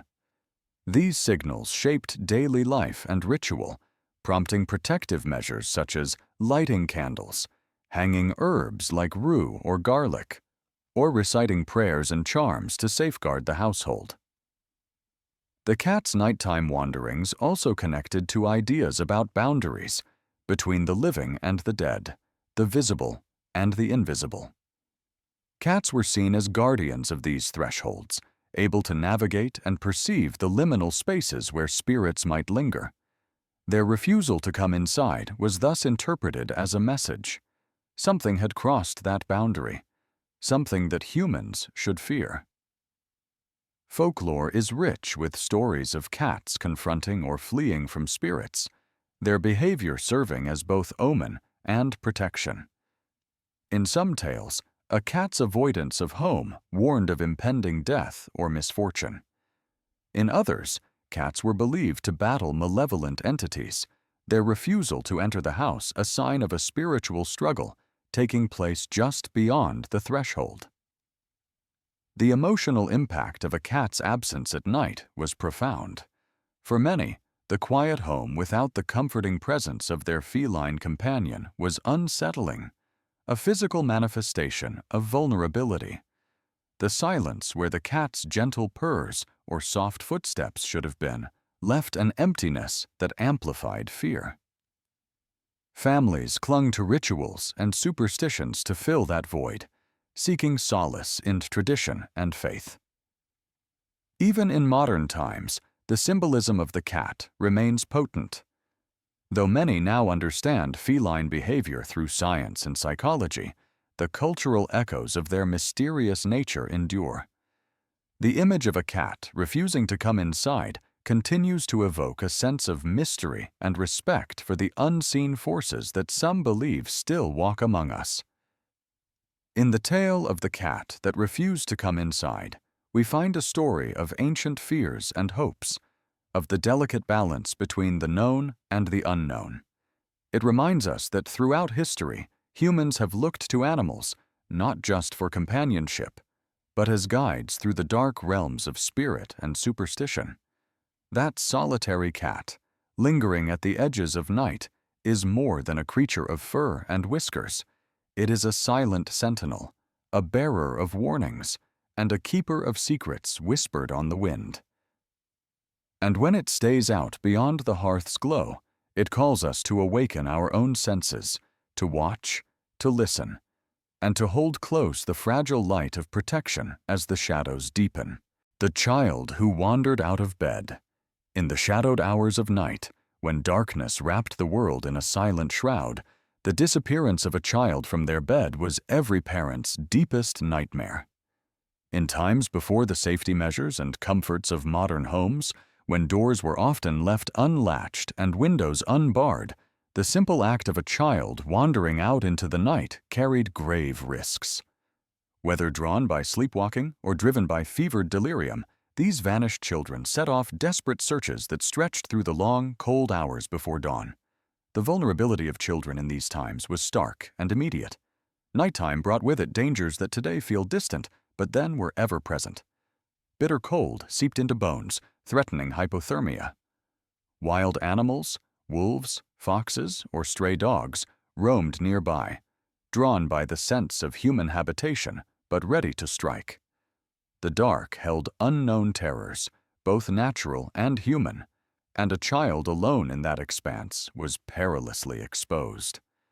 Communities lived closely connected, but their protection was limited. The cry of a mother waking to find her child missing echoed through homes, igniting frantic alarm. Neighbors joined in the search, their voices carrying over empty fields, through dense woods, and across frozen rivers. Lanterns were lit and carried in sweeping arcs, while prayers were murmured under breath, hoping the child would be found safe before the night's dangers claimed them. Historical records and folklore are filled with tales of children who vanished into the night, some found shivering at the edge of woods, others tragically lost to the elements or predators. These stories were a harsh reminder of how fragile life was and how quickly safety could be shattered. The desperation to find a child before dawn was not just a matter of recovery, but a race against the unforgiving realities of nature. Parents feared the night's silence that had once been peaceful, now turned ominous and menacing. The absence of a child's breath in the cold air was a void that filled the home with terror. Sleep fled from worried eyes, replaced by a relentless vigil. Every shadow was scrutinized, every sound a possible clue or threat. The risk of wandering was heightened by illness. Fevered children, trapped in a liminal state between consciousness and sleep, sometimes roamed unknowingly, oblivious to danger. These children were the most vulnerable, their bodies weakened and their minds confused. Finding them in time meant the difference between life and death. This danger shaped parenting and community customs. Doors and windows were guarded, children were kept close, and nights were filled with watchfulness. Yet, despite these measures, disappearances still happened, underscoring the precariousness of life in a world without modern safeguards. The child who wandered out of bed was a symbol of vulnerability and the fragile boundary between safety and peril. It was a haunting reality faced by families across generations, a desperate race against cold, wolves, and the unknown darkness. The night silence held its breath, waiting for dawn's light and the hope that the missing child would be found safe and sound before the shadows claimed them forever. The cart that moved before morning. In the quiet, dim hours before dawn, a chilling sound would occasionally break the stillness of a village or town, a creaking, grinding noise that echoed through empty streets and narrow alleys. This was the sound of the death cart, a grim and ominous harbinger of loss and despair. Long before the sun's first light touched the rooftops, these carts moved solemnly through communities, collecting the bodies of those claimed by plague, famine, or violence. To hear the carts approach was to feel a cold wave of dread wash over the living, for it meant that death was near, and if the cart stopped at your door, fate had dealt its cruel hand. Medieval society was no stranger to death, but the arrival of the death cart marked a crisis that went beyond ordinary mortality. Epidemics like the Black Death decimated populations with terrifying speed and scale, overwhelming the ability of families and communities to cope with the dead. Burial grounds filled rapidly, priests and gravediggers were stretched thin, and the usual rituals of mourning were often impossible to maintain. In this desperate context, death carts became a grim necessity, a mobile collection service for the dead, moving relentlessly through the shadows. The carts themselves were simple yet haunting vehicles. Often wooden, drawn by oxen or horses, they carried not the usual goods of trade or harvest, but the silent, lifeless bodies of the deceased. Covered with tarps or hastily draped cloths, the carts moved slowly, their wheels groaning under the heavy, somber load. The sound of the wheels on stone or dirt was a slow, mournful rhythm that seemed to echo the heartbeat of a community gripped by fear and sorrow. For those still alive, the death cart was more than a tool of sanitation. It was a stark reminder of mortality and the fragility of life. Hearing the cart's approach in the dead of night sent a shudder through the town. Windows shuttered quickly, doors bolted, and families huddled together, listening anxiously. The key question was always whether the cart would stop at their street, at their home. If it did, it meant that someone they knew, or perhaps even themselves, had succumbed to the relentless tide of death. This dread was rooted not only in the loss of loved ones, but also in the social and economic consequences of death during times of crisis. The loss of family members could mean the collapse of households, the abandonment of farms, and the unraveling of communities. Those left behind faced not just grief, but the daunting task of survival in a world suddenly emptier and harsher. Historically, death carts were a response to the overwhelming scale of mortality during epidemics and famines. They reflect a society pushed to its limits, forced to adapt in ways that were as practical as they were heartbreaking. The carts enabled some semblance of order amid chaos, removing the dead quickly to prevent the spread of disease, even as they carried the weight of collective tragedy. The presence of death carts also held a powerful symbolic meaning. They were a visible sign of crisis, a moving emblem of death's dominion over the living. The carts became part of the grim soundtrack of an era defined by loss, their image seared into the collective memory through chronicles, art, and folklore. Tales of these carts appear in records from across Europe, capturing the horror and helplessness felt by those who lived through plague and famine. The timing of the death cart's journey, before dawn, was significant. The liminal space between night and day, darkness and light, life and death, heightened the eerie atmosphere surrounding these grim processions. As the first rays of sunlight began to chase away shadows, the carts completed their rounds, vanishing as quietly as they had come, leaving behind a world irrevocably changed by loss. In the end, the cart that moved before morning is a haunting testament to the human experience of death and survival. It reminds us that beneath the surface of history lie countless stories of sorrow and resilience, stories told not in grand battles or royal courts, but in the quiet, creaking passage of a death cart through the sleeping streets of a fearful town. To hear its wheels approach was to hear the voice of mortality itself, a slow, relentless reminder that life is fragile, and that in the darkest hours before dawn, the boundary between the living and the dead becomes achingly thin. The lantern that lit the executioner's path. The flickering glow of a lone lantern in the dead of night was more than just a faint light cutting through the darkness. It was a silent herald of doom, a spectral beacon that traced the grim footsteps of justice's darkest agents, the prison guards and executioners. In the labyrinthine alleys winding through medieval towns and early modern cities, this single lantern was a symbol heavy with dread and inevitability, signaling that someone's time had come, that fate was about to be sealed behind cold iron bars or beneath the shadowed scaffold.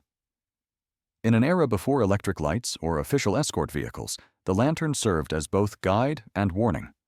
Prison guards carried these lanterns as they moved through narrow, twisting streets toward grim destinations. The cells where captives awaited judgment, or the gallows where sentences would be carried out. The soft, trembling flame illuminated the path ahead, but cast long, sinister shadows on the cobblestones, heightening the tension for all who saw it. To spot a solitary lantern was to know that death or imprisonment was imminent somewhere nearby. This lantern's light was a profound psychological symbol. It represented the final journey, the crossing from hope to despair, freedom to captivity, life to death. The townspeople understood this unspoken language. When a lantern appeared in the alley at night, whispers would ripple through windows and doorways. Families held their breath, prisoners braced for the inevitable, and even the guards felt the weight of the task ahead. The lantern was not merely a tool, but a messenger of fate. The tradition of using lanterns in this grim context was practical, but also ritualistic. The darkness of night concealed the brutal acts, sparing some from witnessing, but amplifying the fear for those left waiting. Lanterns allowed guards to navigate poorly lit streets while maintaining an aura of ominous presence. The slow procession of a guard with a lantern became a spectacle of silent authority, a moving omen that tightened the grip of law and punishment on the town. Historical records and accounts reveal countless tales where the lantern's appearance spelled tragedy. Prisoners would hear the distant footfalls and the faint glow before the cell door opened, the lantern casting eerie light on the cold walls. Executioners, often feared and shunned, carried the lanterns as badges of their grim role, walking the final path that separated condemned men and women from the living world. The glow was both a torch for justice and a signal of societal control, underscoring the ultimate power of the law. The lantern also shaped social psychology. Its presence could quell unrest by reminding communities of consequences for crime and rebellion. It was a tool of fear as much as light. Parents used the stories of the lantern to warn children, to instill obedience and respect for authority. Its light was woven into the moral fabric of the time, a visible symbol that no misdeed went unnoticed and that justice, however harsh, would be served. Yet the lantern was also a lonely companion to those who carried it. Guards and executioners often walked a solitary path, burdened by the necessity of their role and the stigma attached to it. The lantern's light illuminated their isolation as much as the streets, casting shadows that followed both the bearer and the condemned. As cities modernized, electric lights and formal prisons replaced these grim, nocturnal rituals. The lantern's role faded into history, yet its symbolic power endures in literature, art, and collective memory. It reminds us of a time when light was scarce, justice was harsh, and a simple lantern's glow could strike fear into the hearts of many. Next time you picture a quiet, shadowed alley at night, imagine the slow, steady glow of a single lantern moving purposefully through the darkness, a light that illuminated not just the path, but the final moments of a human life, a signal that someone's fate was sealed, and that the long shadow of justice had fallen once more. The siren's horn. That meant the walls were breached. In the shadowed history of walled towns and fortified cities, few sounds were as feared as the siren's horn, the blaring, rhythmic blasts that shattered the night's silence and announced the most dreadful of realities. The walls had been breached. This horn was more than a warning. It was a call to desperation, a trumpet of doom that jolted entire communities from sleep into chaos, forcing them to confront the harrowing truth that enemy forces had broken through their defenses. For centuries, towns built towering walls of stone, trenches, and gates, not just as symbols of power, but as lifelines of survival. These fortifications were meant to repel sieges, protect inhabitants, and preserve the fragile order within. Yet history is filled with moments when these defenses crumbled, when the enemy's assault breached the outer barriers, and the siren's horn was sounded to alert every soul that safety had been torn asunder. The siren's horn had to cut through the thickest night and the loudest panic. Its sound was carefully designed, long, repetitive blasts in a precise rhythm, carried on the wind to reach every corner of the town. It was distinct, unmistakable, and terrifying. When the horn blared, no one could ignore it. It was a visceral signal. Grab what you can, prepare for fight or flight, and perhaps silently brace yourself for what might come next. Historical siege warfare was a brutal affair, often lasting weeks or months, marked by starvation, disease, and relentless assault.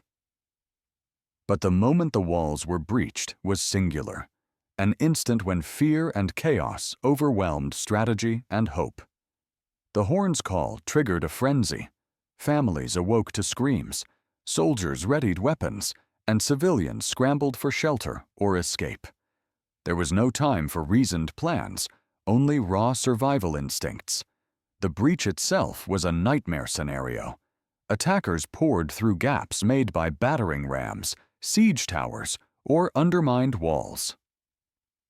Inside, the defenders faced overwhelming odds, and civilians faced the grim possibility of pillage, violence, and death. The siren's horn was the last warning before the flood of invaders swept in, marking the end of a long siege and the beginning of terror within the walls. Cities like Constantinople, Jerusalem, and countless European towns bear the scars and stories of such moments. Chroniclers describe the piercing horns that woke sleeping populations, the thunderous crashes as gates were forced open, and the desperate last stands of defenders. These accounts are vivid reminders of the stakes involved. Walls were not just stone and mortar, but the boundary between life and annihilation. Beyond the physical danger, the siren's horn had profound psychological effects. It was a collective trauma, a sound that etched itself into memory as a symbol of loss and collapse. For survivors, the horn's blast was forever linked to the shattering of safety, the fracturing of community, and the bitter taste of defeat.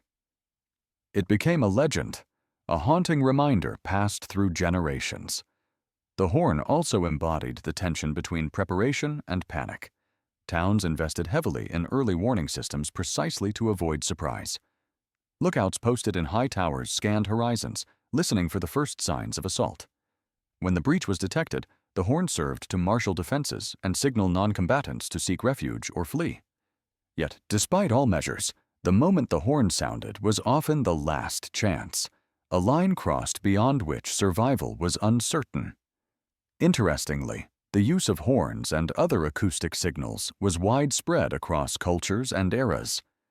From medieval Europe to ancient China and the Middle East, communities developed intricate systems of sound signals, horns, bells, drums, to communicate threats.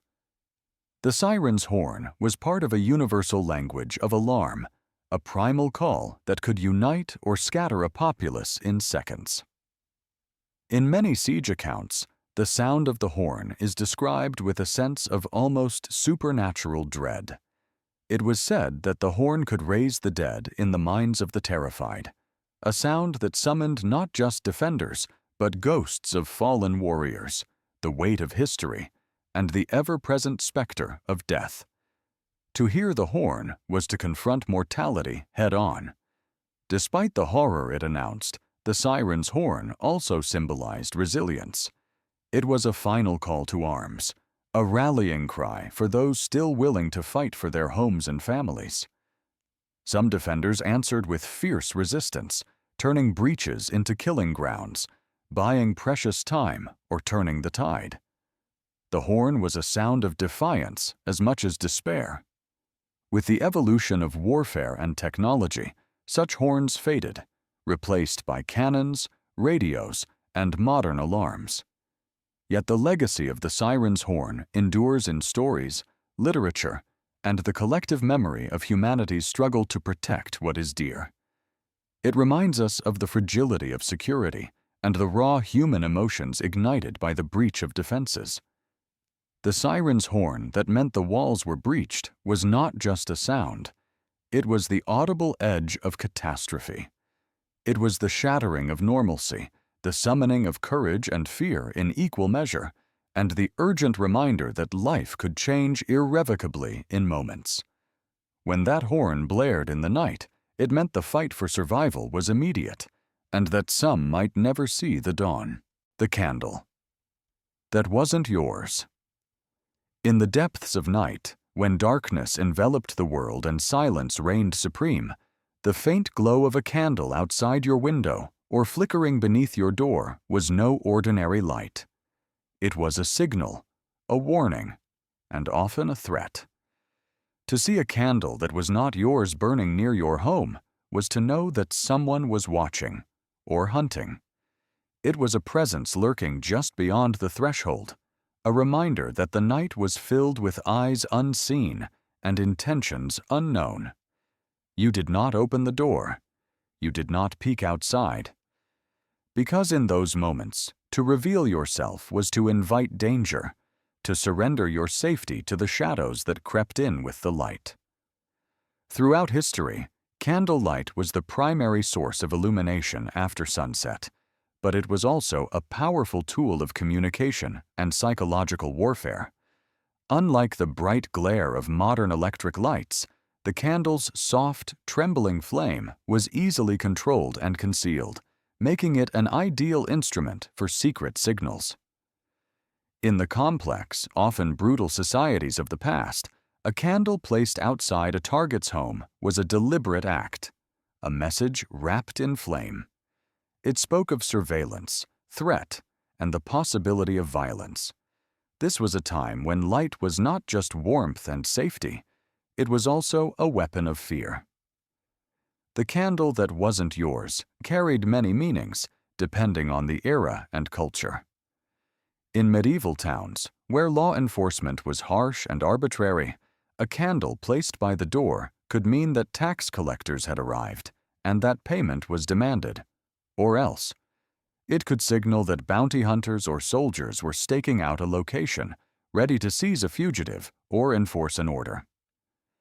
In the shadowy politics of royal courts, spies and assassins used subtle signals like candlelight to mark their targets or coordinate secret meetings under the cover of darkness.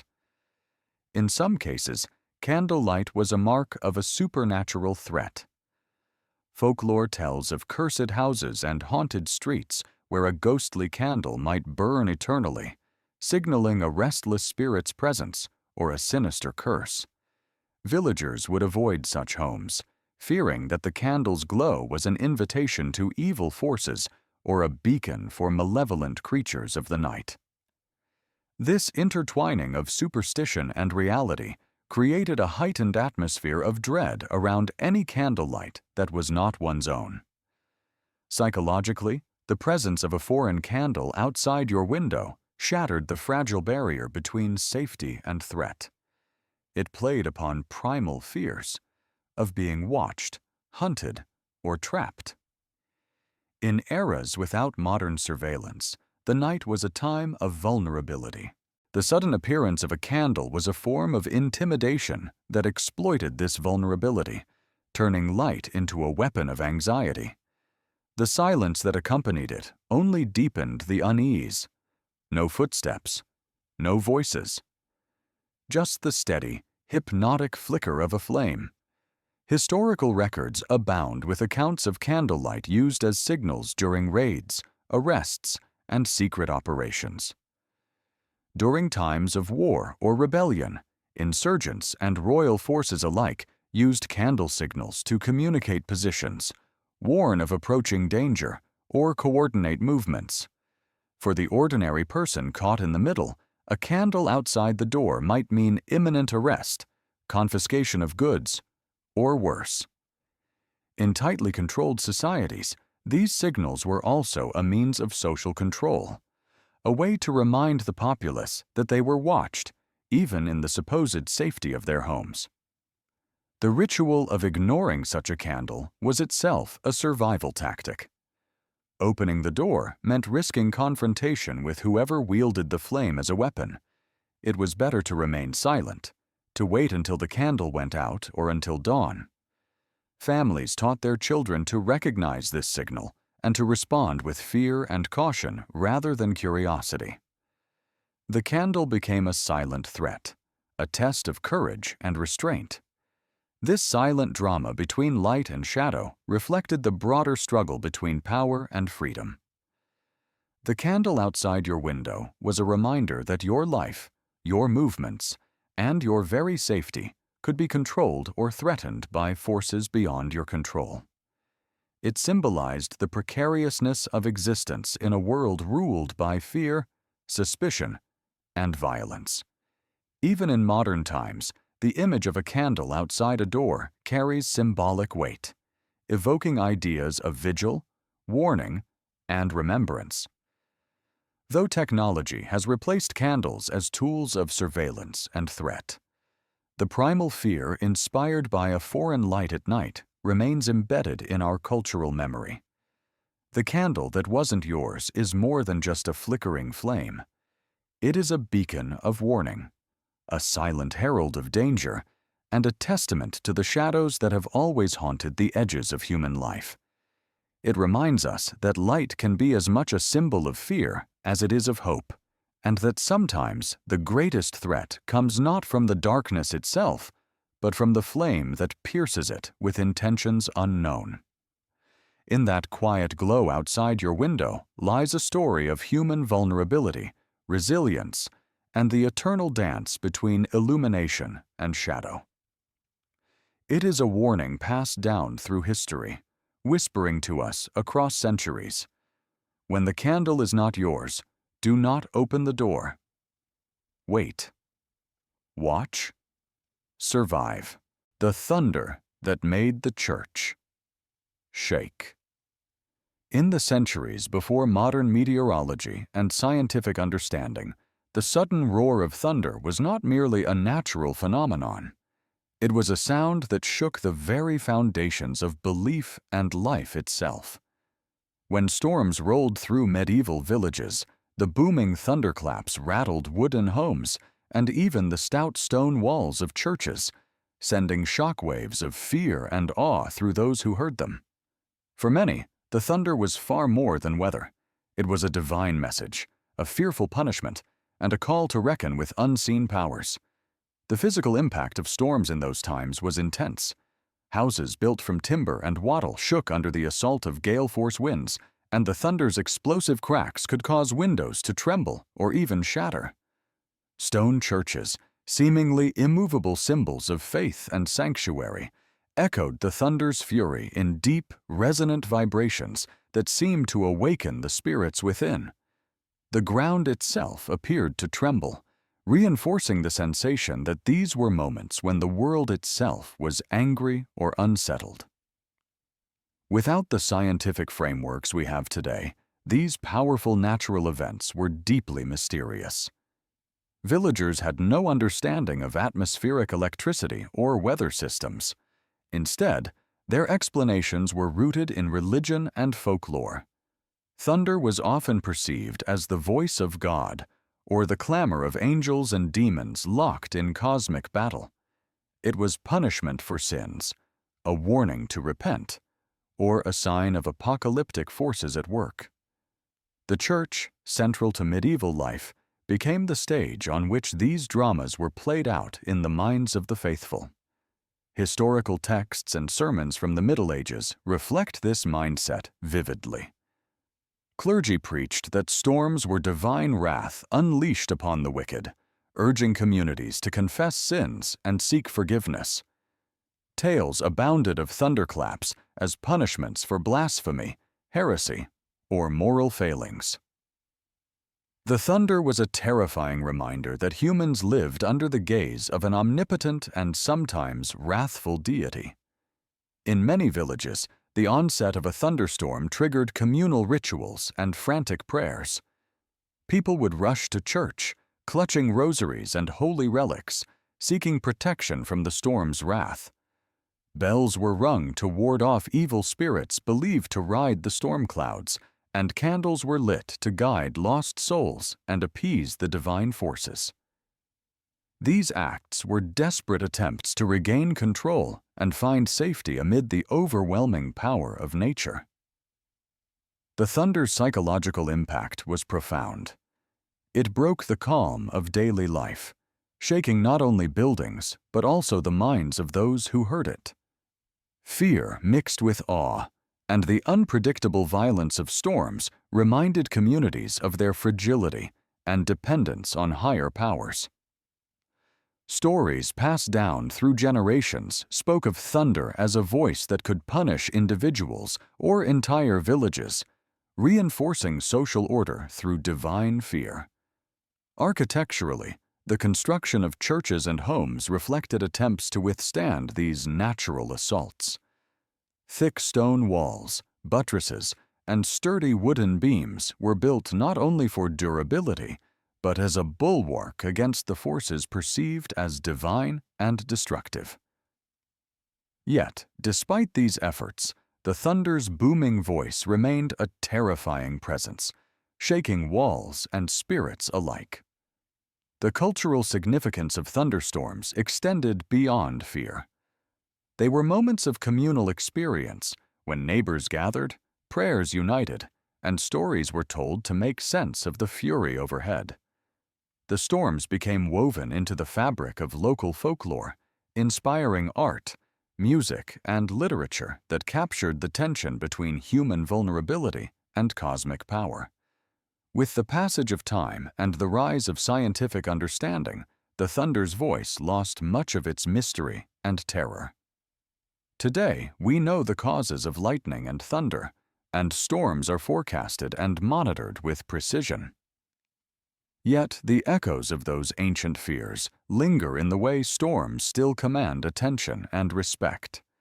The thunder that made the church shake was not just a sound, it was a profound force that shaped how communities understood their place in the world. It was a moment when nature and belief collided, shaking foundations both physical and spiritual. In the roar of the storm, people heard the voice of the heavens, sometimes terrifying, sometimes sublime, but always a powerful reminder of the fragile balance between humanity and the forces that govern the earth and sky. The bread that was stolen in the night.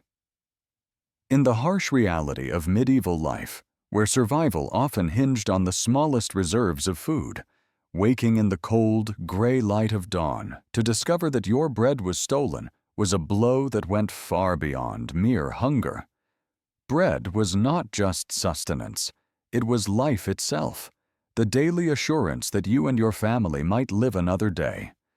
To find it gone was to face a stark and terrible truth. Someone you knew, perhaps a neighbor or even a friend, had chosen theft over starvation. This act was a desperate gamble played out in the shadow of poverty, where morality blurred with the urgent need to survive. Bread was the cornerstone of the medieval diet, particularly among peasants and townsfolk. It was baked from coarse grains, often barley or rye, and formed the staple that fed the masses. Every loaf was precious, painstakingly made from limited resources, grain grown in the fields, ground by hand or mill, and baked in communal ovens under the watchful eye of the village. Food scarcity was a constant threat, worsened by poor harvests, war, and famine. The loss of even a single loaf could mean days without adequate nourishment. Theft of bread was not merely a crime of greed, but often an act born of desperation. Records from medieval courts reveal countless cases where starving individuals resorted to stealing bread to feed themselves or their children. Punishments were severe: fines, public shaming, imprisonment, or even mutilation. But the harshness of the law rarely deterred those who faced the gnawing pain of hunger. The thief was frequently someone from within the same community, a neighbor who might also be teetering on the edge of survival. This shared struggle created a complex social dynamic. On one hand, communities needed to maintain order and property rights. On the other, they grappled with the moral ambiguity of punishing those driven by necessity. Villagers often knew who stole the bread, but silence or tacit understanding sometimes prevailed, recognizing that the line between victim and culprit was dangerously thin. The theft was a silent confession of communal suffering, a secret kept in the stillness of the night. The psychological impact of waking to find stolen bread was profound. It bred fear, suspicion, and resentment. How could trust survive when even food was at risk?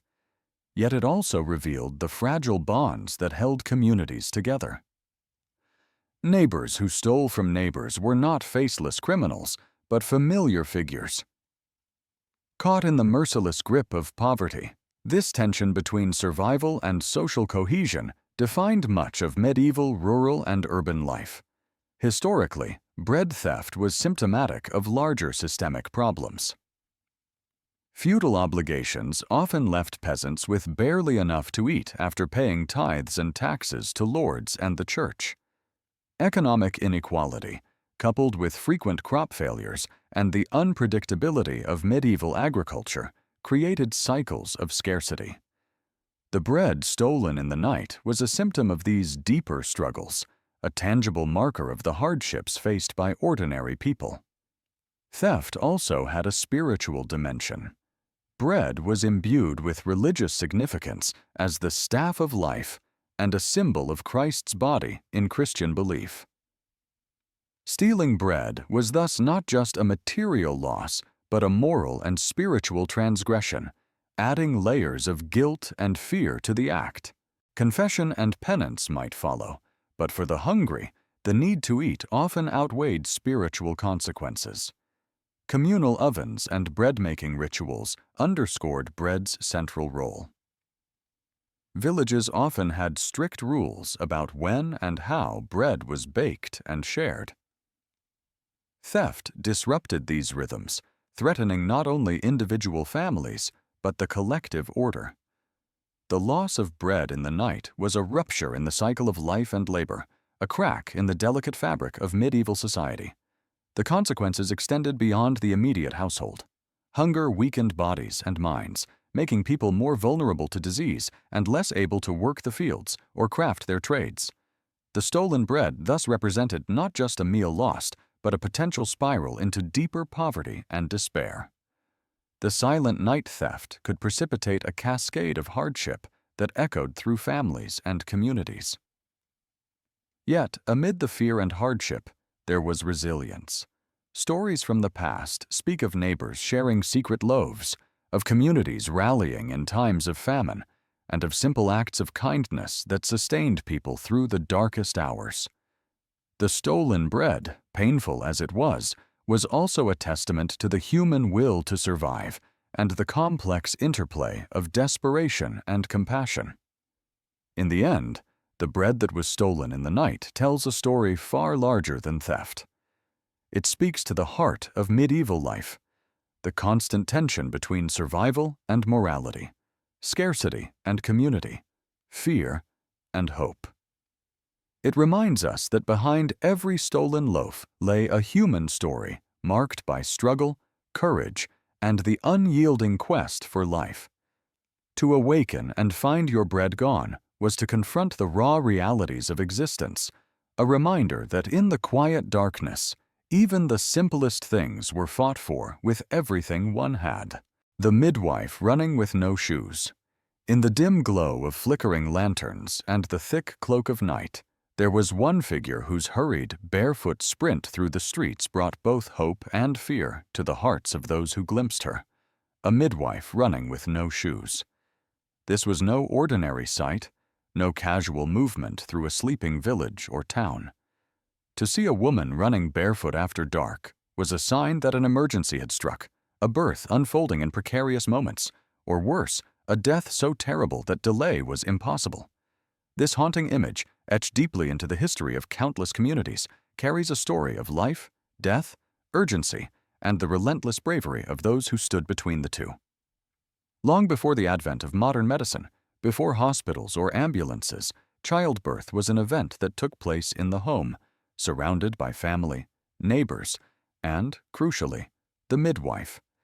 These women were the lifelines of their communities, skilled, knowledgeable, and often revered for their ability to bring new life into the world amid uncertainty and danger.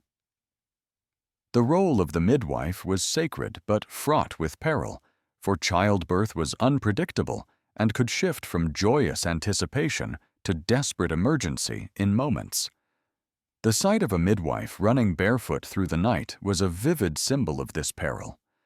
Footwear was a luxury for many, and running without shoes was both practical and telling. Shoes could slow her down or be lost in the urgency. Bare feet meant speed, urgency, and a willingness to endure pain and hardship. The midwife ran because every second counted. A mother's life, the life of her child, or the welfare of both could depend on her swift arrival.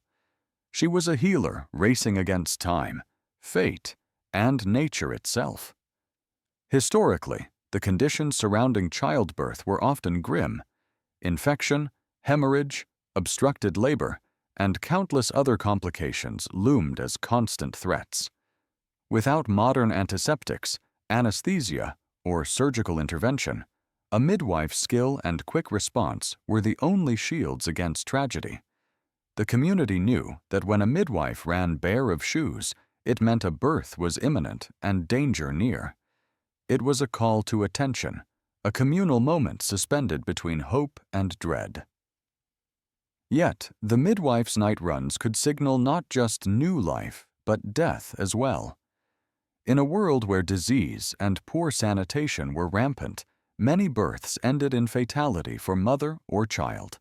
Worse still, sudden deaths from illness or accidents might require the midwife's urgent presence, either to aid the dying or to prepare the community for mourning.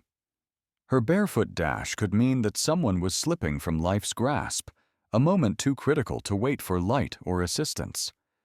The social role of the midwife was profound. She was often the only trained medical figure available, entrusted with secrets of fertility, birth, and women's health passed down through generations.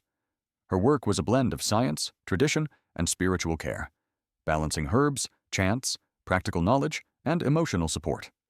The barefoot runs at night were emblematic of this role's intensity, a profession where duty transcended comfort, risk, and fatigue. The urgency of these nocturnal journeys was amplified by the conditions of the time. Streets were often muddy, strewn with debris, poorly lit by flickering torches or lanterns. The midwife's bare feet bore the cold, the rough cobblestones, and the hazards of the dark, all in service of her calling. Her determination embodied the fierce resilience required to confront the fragility of life in a world where death was never far. Communities understood the gravity of the midwife's midnight runs. Hearing or seeing her pass by could awaken neighbors, spur family members to prepare for the birth or the worst, and remind everyone of the thin line between survival and loss. Her presence brought reassurance, but also heightened anxiety, as the outcome was always uncertain until the final moments passed. Over time, the image of the barefoot midwife running through the night entered folklore and cultural memory as a symbol of selfless care and the raw reality of human existence. It reflects a time when medical aid was personal, immediate, and intimately connected to the fabric of everyday life. The midwife's bare feet traced paths through darkness and danger, bearing the weight of life's most critical moments. Today, as modern medicine advances and hospitals replace homes for childbirth, this image endures as a powerful reminder of the courage and sacrifices made by generations of midwives. It reminds us how close to the edge life once balanced, how communities relied on the strength and speed of one determined woman to guide them through the most profound and precarious transitions. So, when you picture a barefoot woman running swiftly through the shadowed streets, feel the intensity of that moment, the urgency, the fear, and the hope. Know that her steps are echoes of countless lives brought into the world and of deaths faced with dignity and care. The midwife running with no shoes is not just history, She is the living pulse of humanity's endurance in the face of life's most primal and profound challenges. The cry that no one admitted hearing. In the quiet folds of history, there exist moments when the night itself seems to whisper secrets that no one dares to speak aloud. Villages, nestled amid dark woods or misty hills, have long been settings for eerie sounds. Ghostly wails carried on the wind, distant bells tolling without cause, footsteps echoing on rooftops when no one should be there.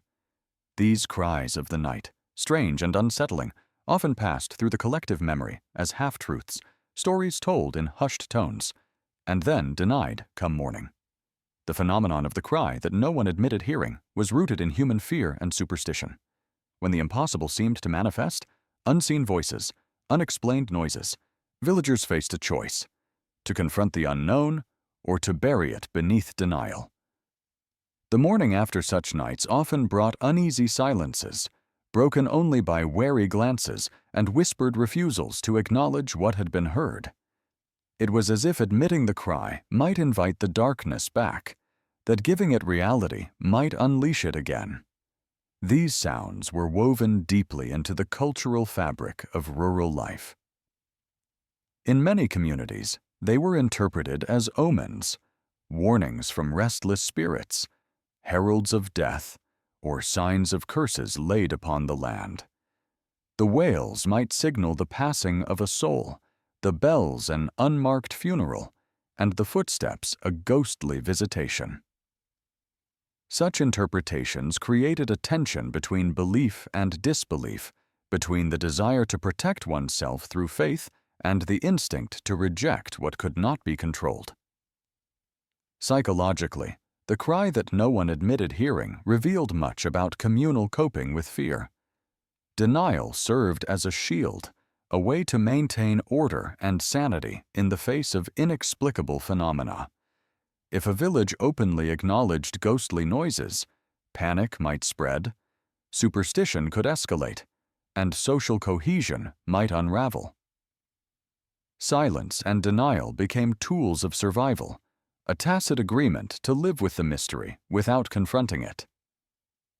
Historical accounts and folklore abound with tales of such cries. Chroniclers sometimes recorded villagers' contradictory testimonies. On one hand, tales of strange noises that froze blood and stilled breath. On the other, firm denials when authorities or neighbors inquired. This duality preserved the enigma, creating layers of meaning and secrecy that deepened the mystery through generations. The cry also functioned as a social phenomenon, a shared experience both acknowledged and hidden.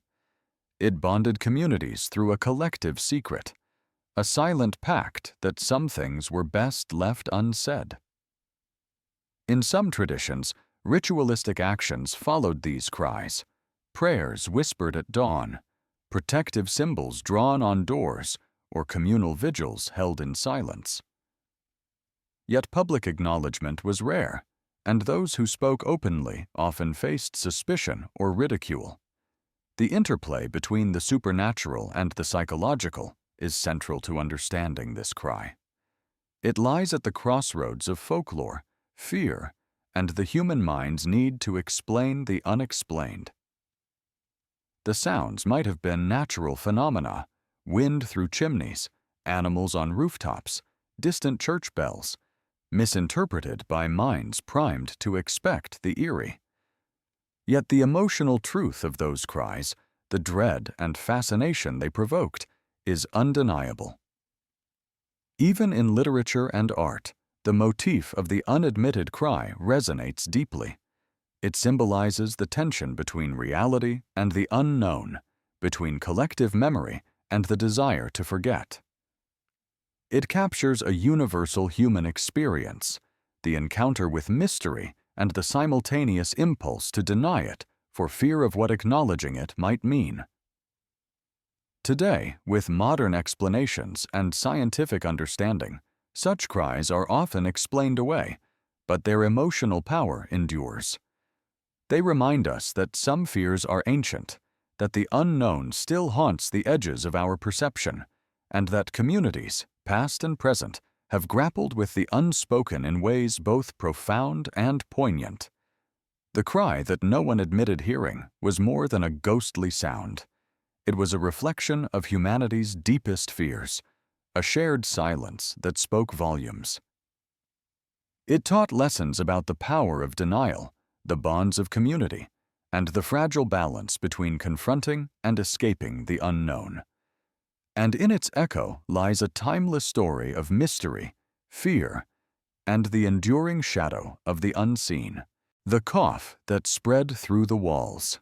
In the cramped, close-knit quarters of historical towns and villages, where homes pressed tightly against one another and walls seemed thin as paper, the sound of a single cough at night carried a weight far heavier than its simple noise.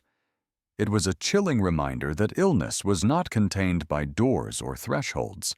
It traveled invisibly through the air, through shared spaces, and, most devastatingly, through the walls themselves. The cough that spread through the walls was not just a symptom of disease, it was a harbinger of fear, despair, and the fragile vulnerability of entire communities trapped together in the tight embrace of both shelter and sickness. For centuries, before the advent of modern medicine and sanitation, contagious diseases like tuberculosis, influenza, and pneumonia ravaged populations with brutal efficiency. In crowded urban neighborhoods, workers' tenements, or rural villages where families lived packed in tiny rooms, one sick person often meant that everyone else was at risk. The very architecture of these homes, narrow alleys, shared chimneys, thin partitions, facilitated the invisible journey of airborne illness. A cough wasn't just a personal affliction, it was a communal alarm. Nighttime made the threat more palpable. As darkness fell and the world quieted, the sharp, hacking cough echoed through the thin walls and narrow streets. For those healthy enough to lie awake, the sound was haunting, a persistent reminder that sickness lurked nearby and that no one was truly safe. The cough became a nocturnal specter, disturbing sleep and fueling anxiety. Families prayed silently, held their breath, and hoped that the disease would spare them, even as the cruel truth whispered in every breath. Historically, entire households could be quarantined or stigmatized based on the presence of such symptoms. In many societies, the sound of coughing at night was both feared and shunned. Neighbors might avoid contact, marketplaces might exclude the afflicted, and social support networks frayed under the weight of suspicion and dread. The cough was not only a medical warning, but also a social marker, identifying the vulnerable and, often, the marginalized. This fear was compounded by limited understanding of how diseases spread. Germ theory was unknown, and remedies were scarce. Without effective treatments, a cough signaled a slow decline and a high likelihood of death. The sick person's struggle was heard by all, a public ordeal transmitted by walls that offered no protection. The shared vulnerability fostered both compassion and panic, as families grappled with the emotional and physical toll of illness. Literature and historical records from plague years, cholera outbreaks, and tuberculosis epidemics capture the profound impact of that nightly cough. It symbolizes not just disease, but the erosion of community health and security. The cough was a sound that linked individual suffering to collective crisis, a grim reminder of how intertwined lives were, especially in the close quarters of pre-modern housing. Communities developed rituals and precautions in response. Windows might be opened for fresh air, sick rooms isolated as best as possible, and herbs or smoke used in an attempt to cleanse the air. Yet these measures often proved insufficient against airborne pathogens. The thin walls that sheltered families also betrayed them, transmitting the invisible enemy from one home to the next. The psychological toll of hearing the cough at night was profound. sleep, that sanctuary from daily hardship, was shattered. Night after night, people lay awake, haunted by the sound and what it meant, a looming threat that could reach them no matter how tightly they shut their doors. This collective insomnia was a testament to the terror wrought by disease before modern medicine. Even as advances in healthcare have drastically reduced the threat of airborne illnesses in developed societies, the memory of that cough lingers. The sound still resonates as a symbol of vulnerability and mortality. Recent pandemics have reminded us how quickly illness can spread and how deeply fear can root itself in communities. The cough that spread through the walls is more than a symptom. It is a story of human fragility and resilience. It tells of people bound together by geography and circumstance, facing unseen dangers in the dark. It reveals how sickness transforms spaces meant for safety into arenas of peril, and how the sound of a single cough can echo the fears of many. In that cough, heard through walls and night, lies a history of survival and loss. A reminder that health is communal, that protection is fragile, and that the thin walls between us hold not just shelter, but the echoes of our shared humanity. The Secret Lovers. Caught by candlelight. In the quiet darkness of nights long past, when the flicker of candlelight was the only illumination, secret lovers often risked everything for stolen moments of passion. These clandestine meetings, hidden from the prying eyes of families and neighbors, were fraught with danger. Danger not only of social disgrace, but of brutal consequences. In societies governed by strict codes of honor, reputation, and loyalty, being caught in the act of an illicit affair could shatter lives, spark violence, and force exile. The candle's soft glow was both a veil and a witness. Behind closed doors or in shadowed corners, lovers whispered promises and exchanged stolen touches, hoping to escape the rigid boundaries imposed upon them. Yet, in tightly knit communities where news traveled fast and walls were thin, secrecy was fragile. The faintest sound, the slightest misplaced step, could betray them. When discovery came, it often did so with explosive force. Waking up to shouts of betrayal was a terrifying reality.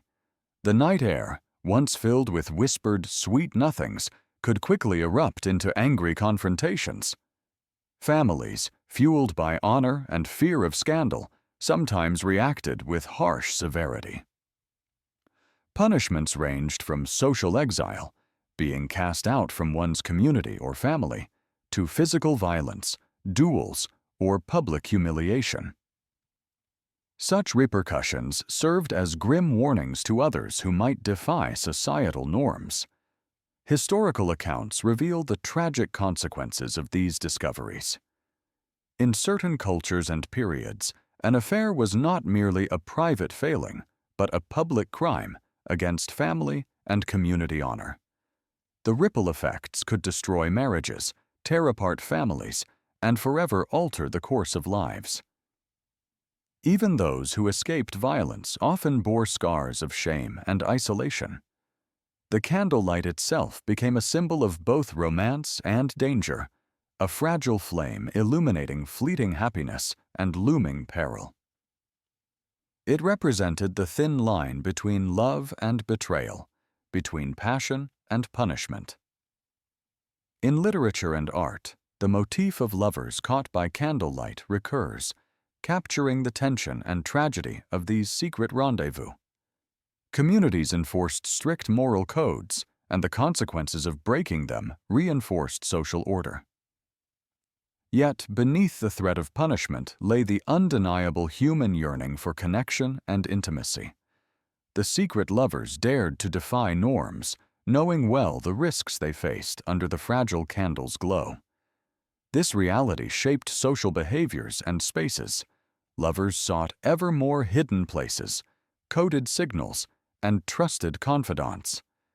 The candlelight meetings were acts of rebellion, hope, and desperation intertwined.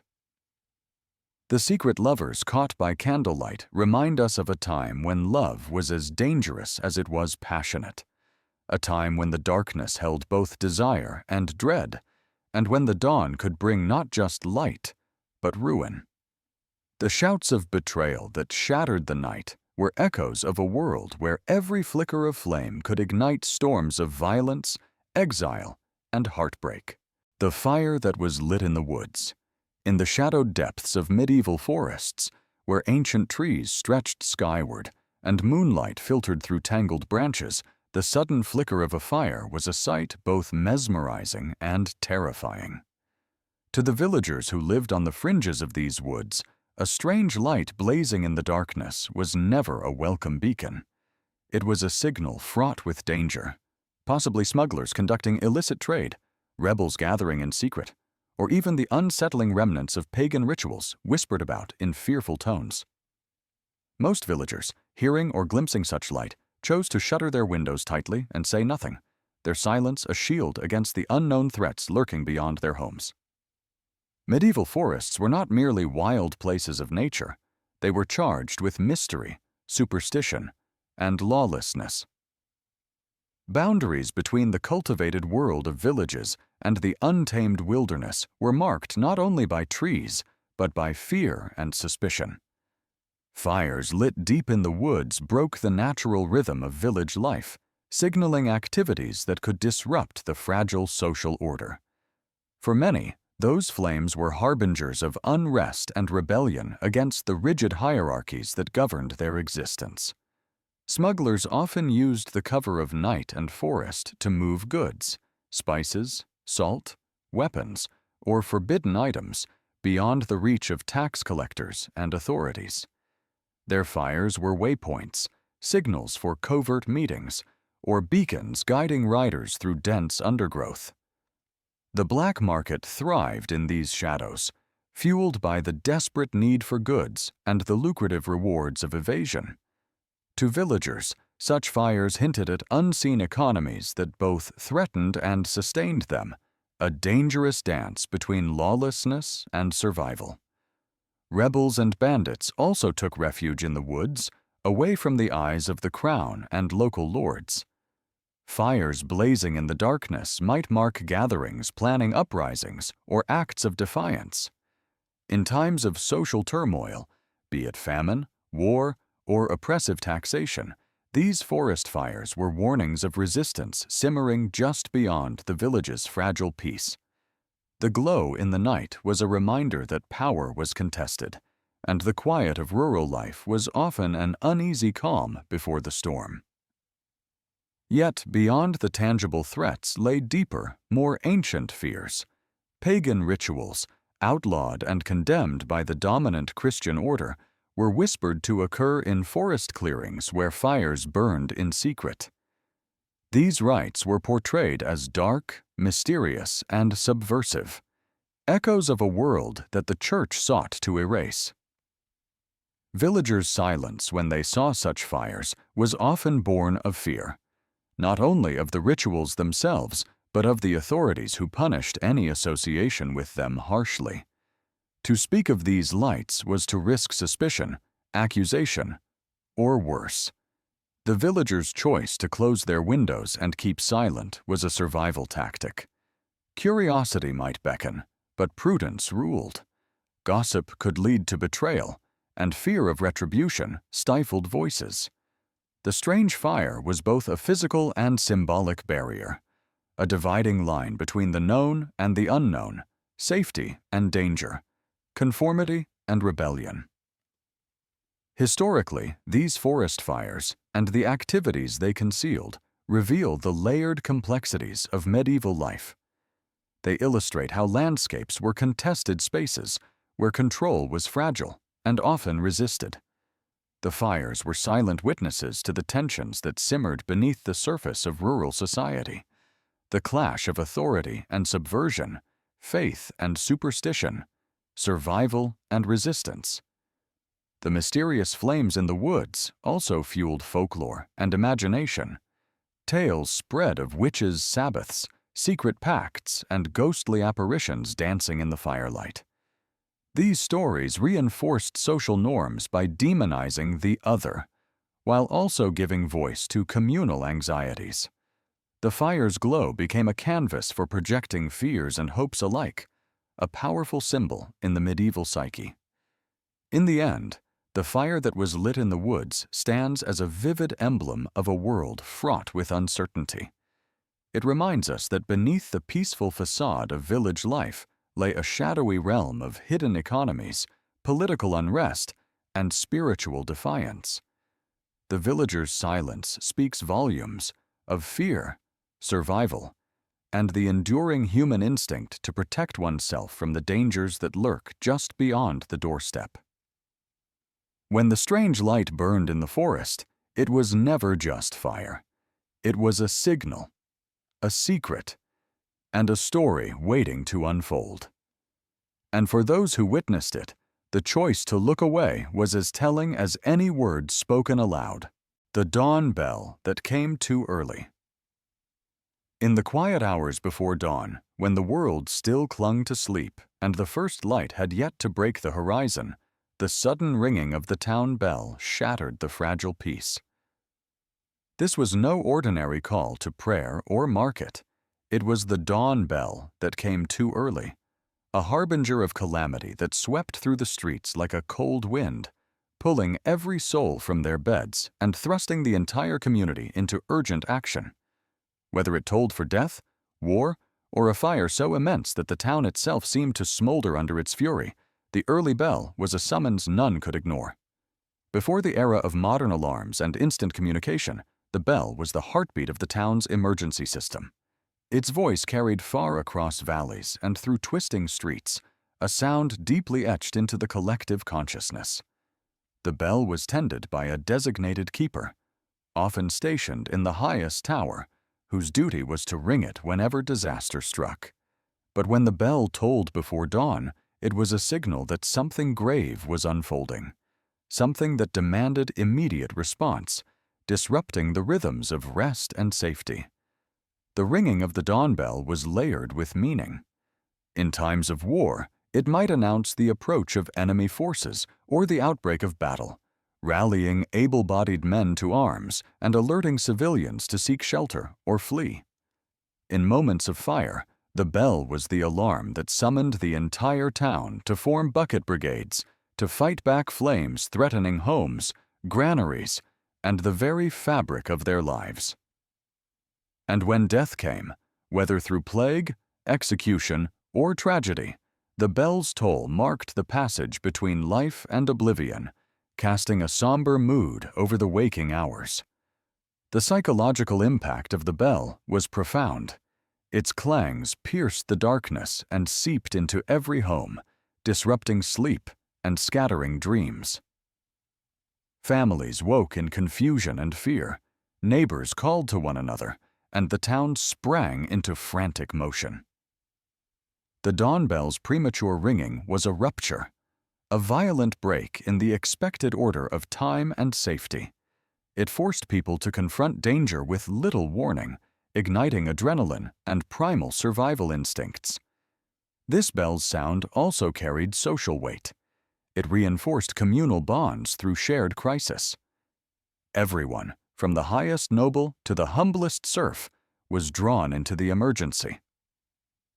The bell was a great equalizer, its summons transcending class and status, binding the town together in common peril.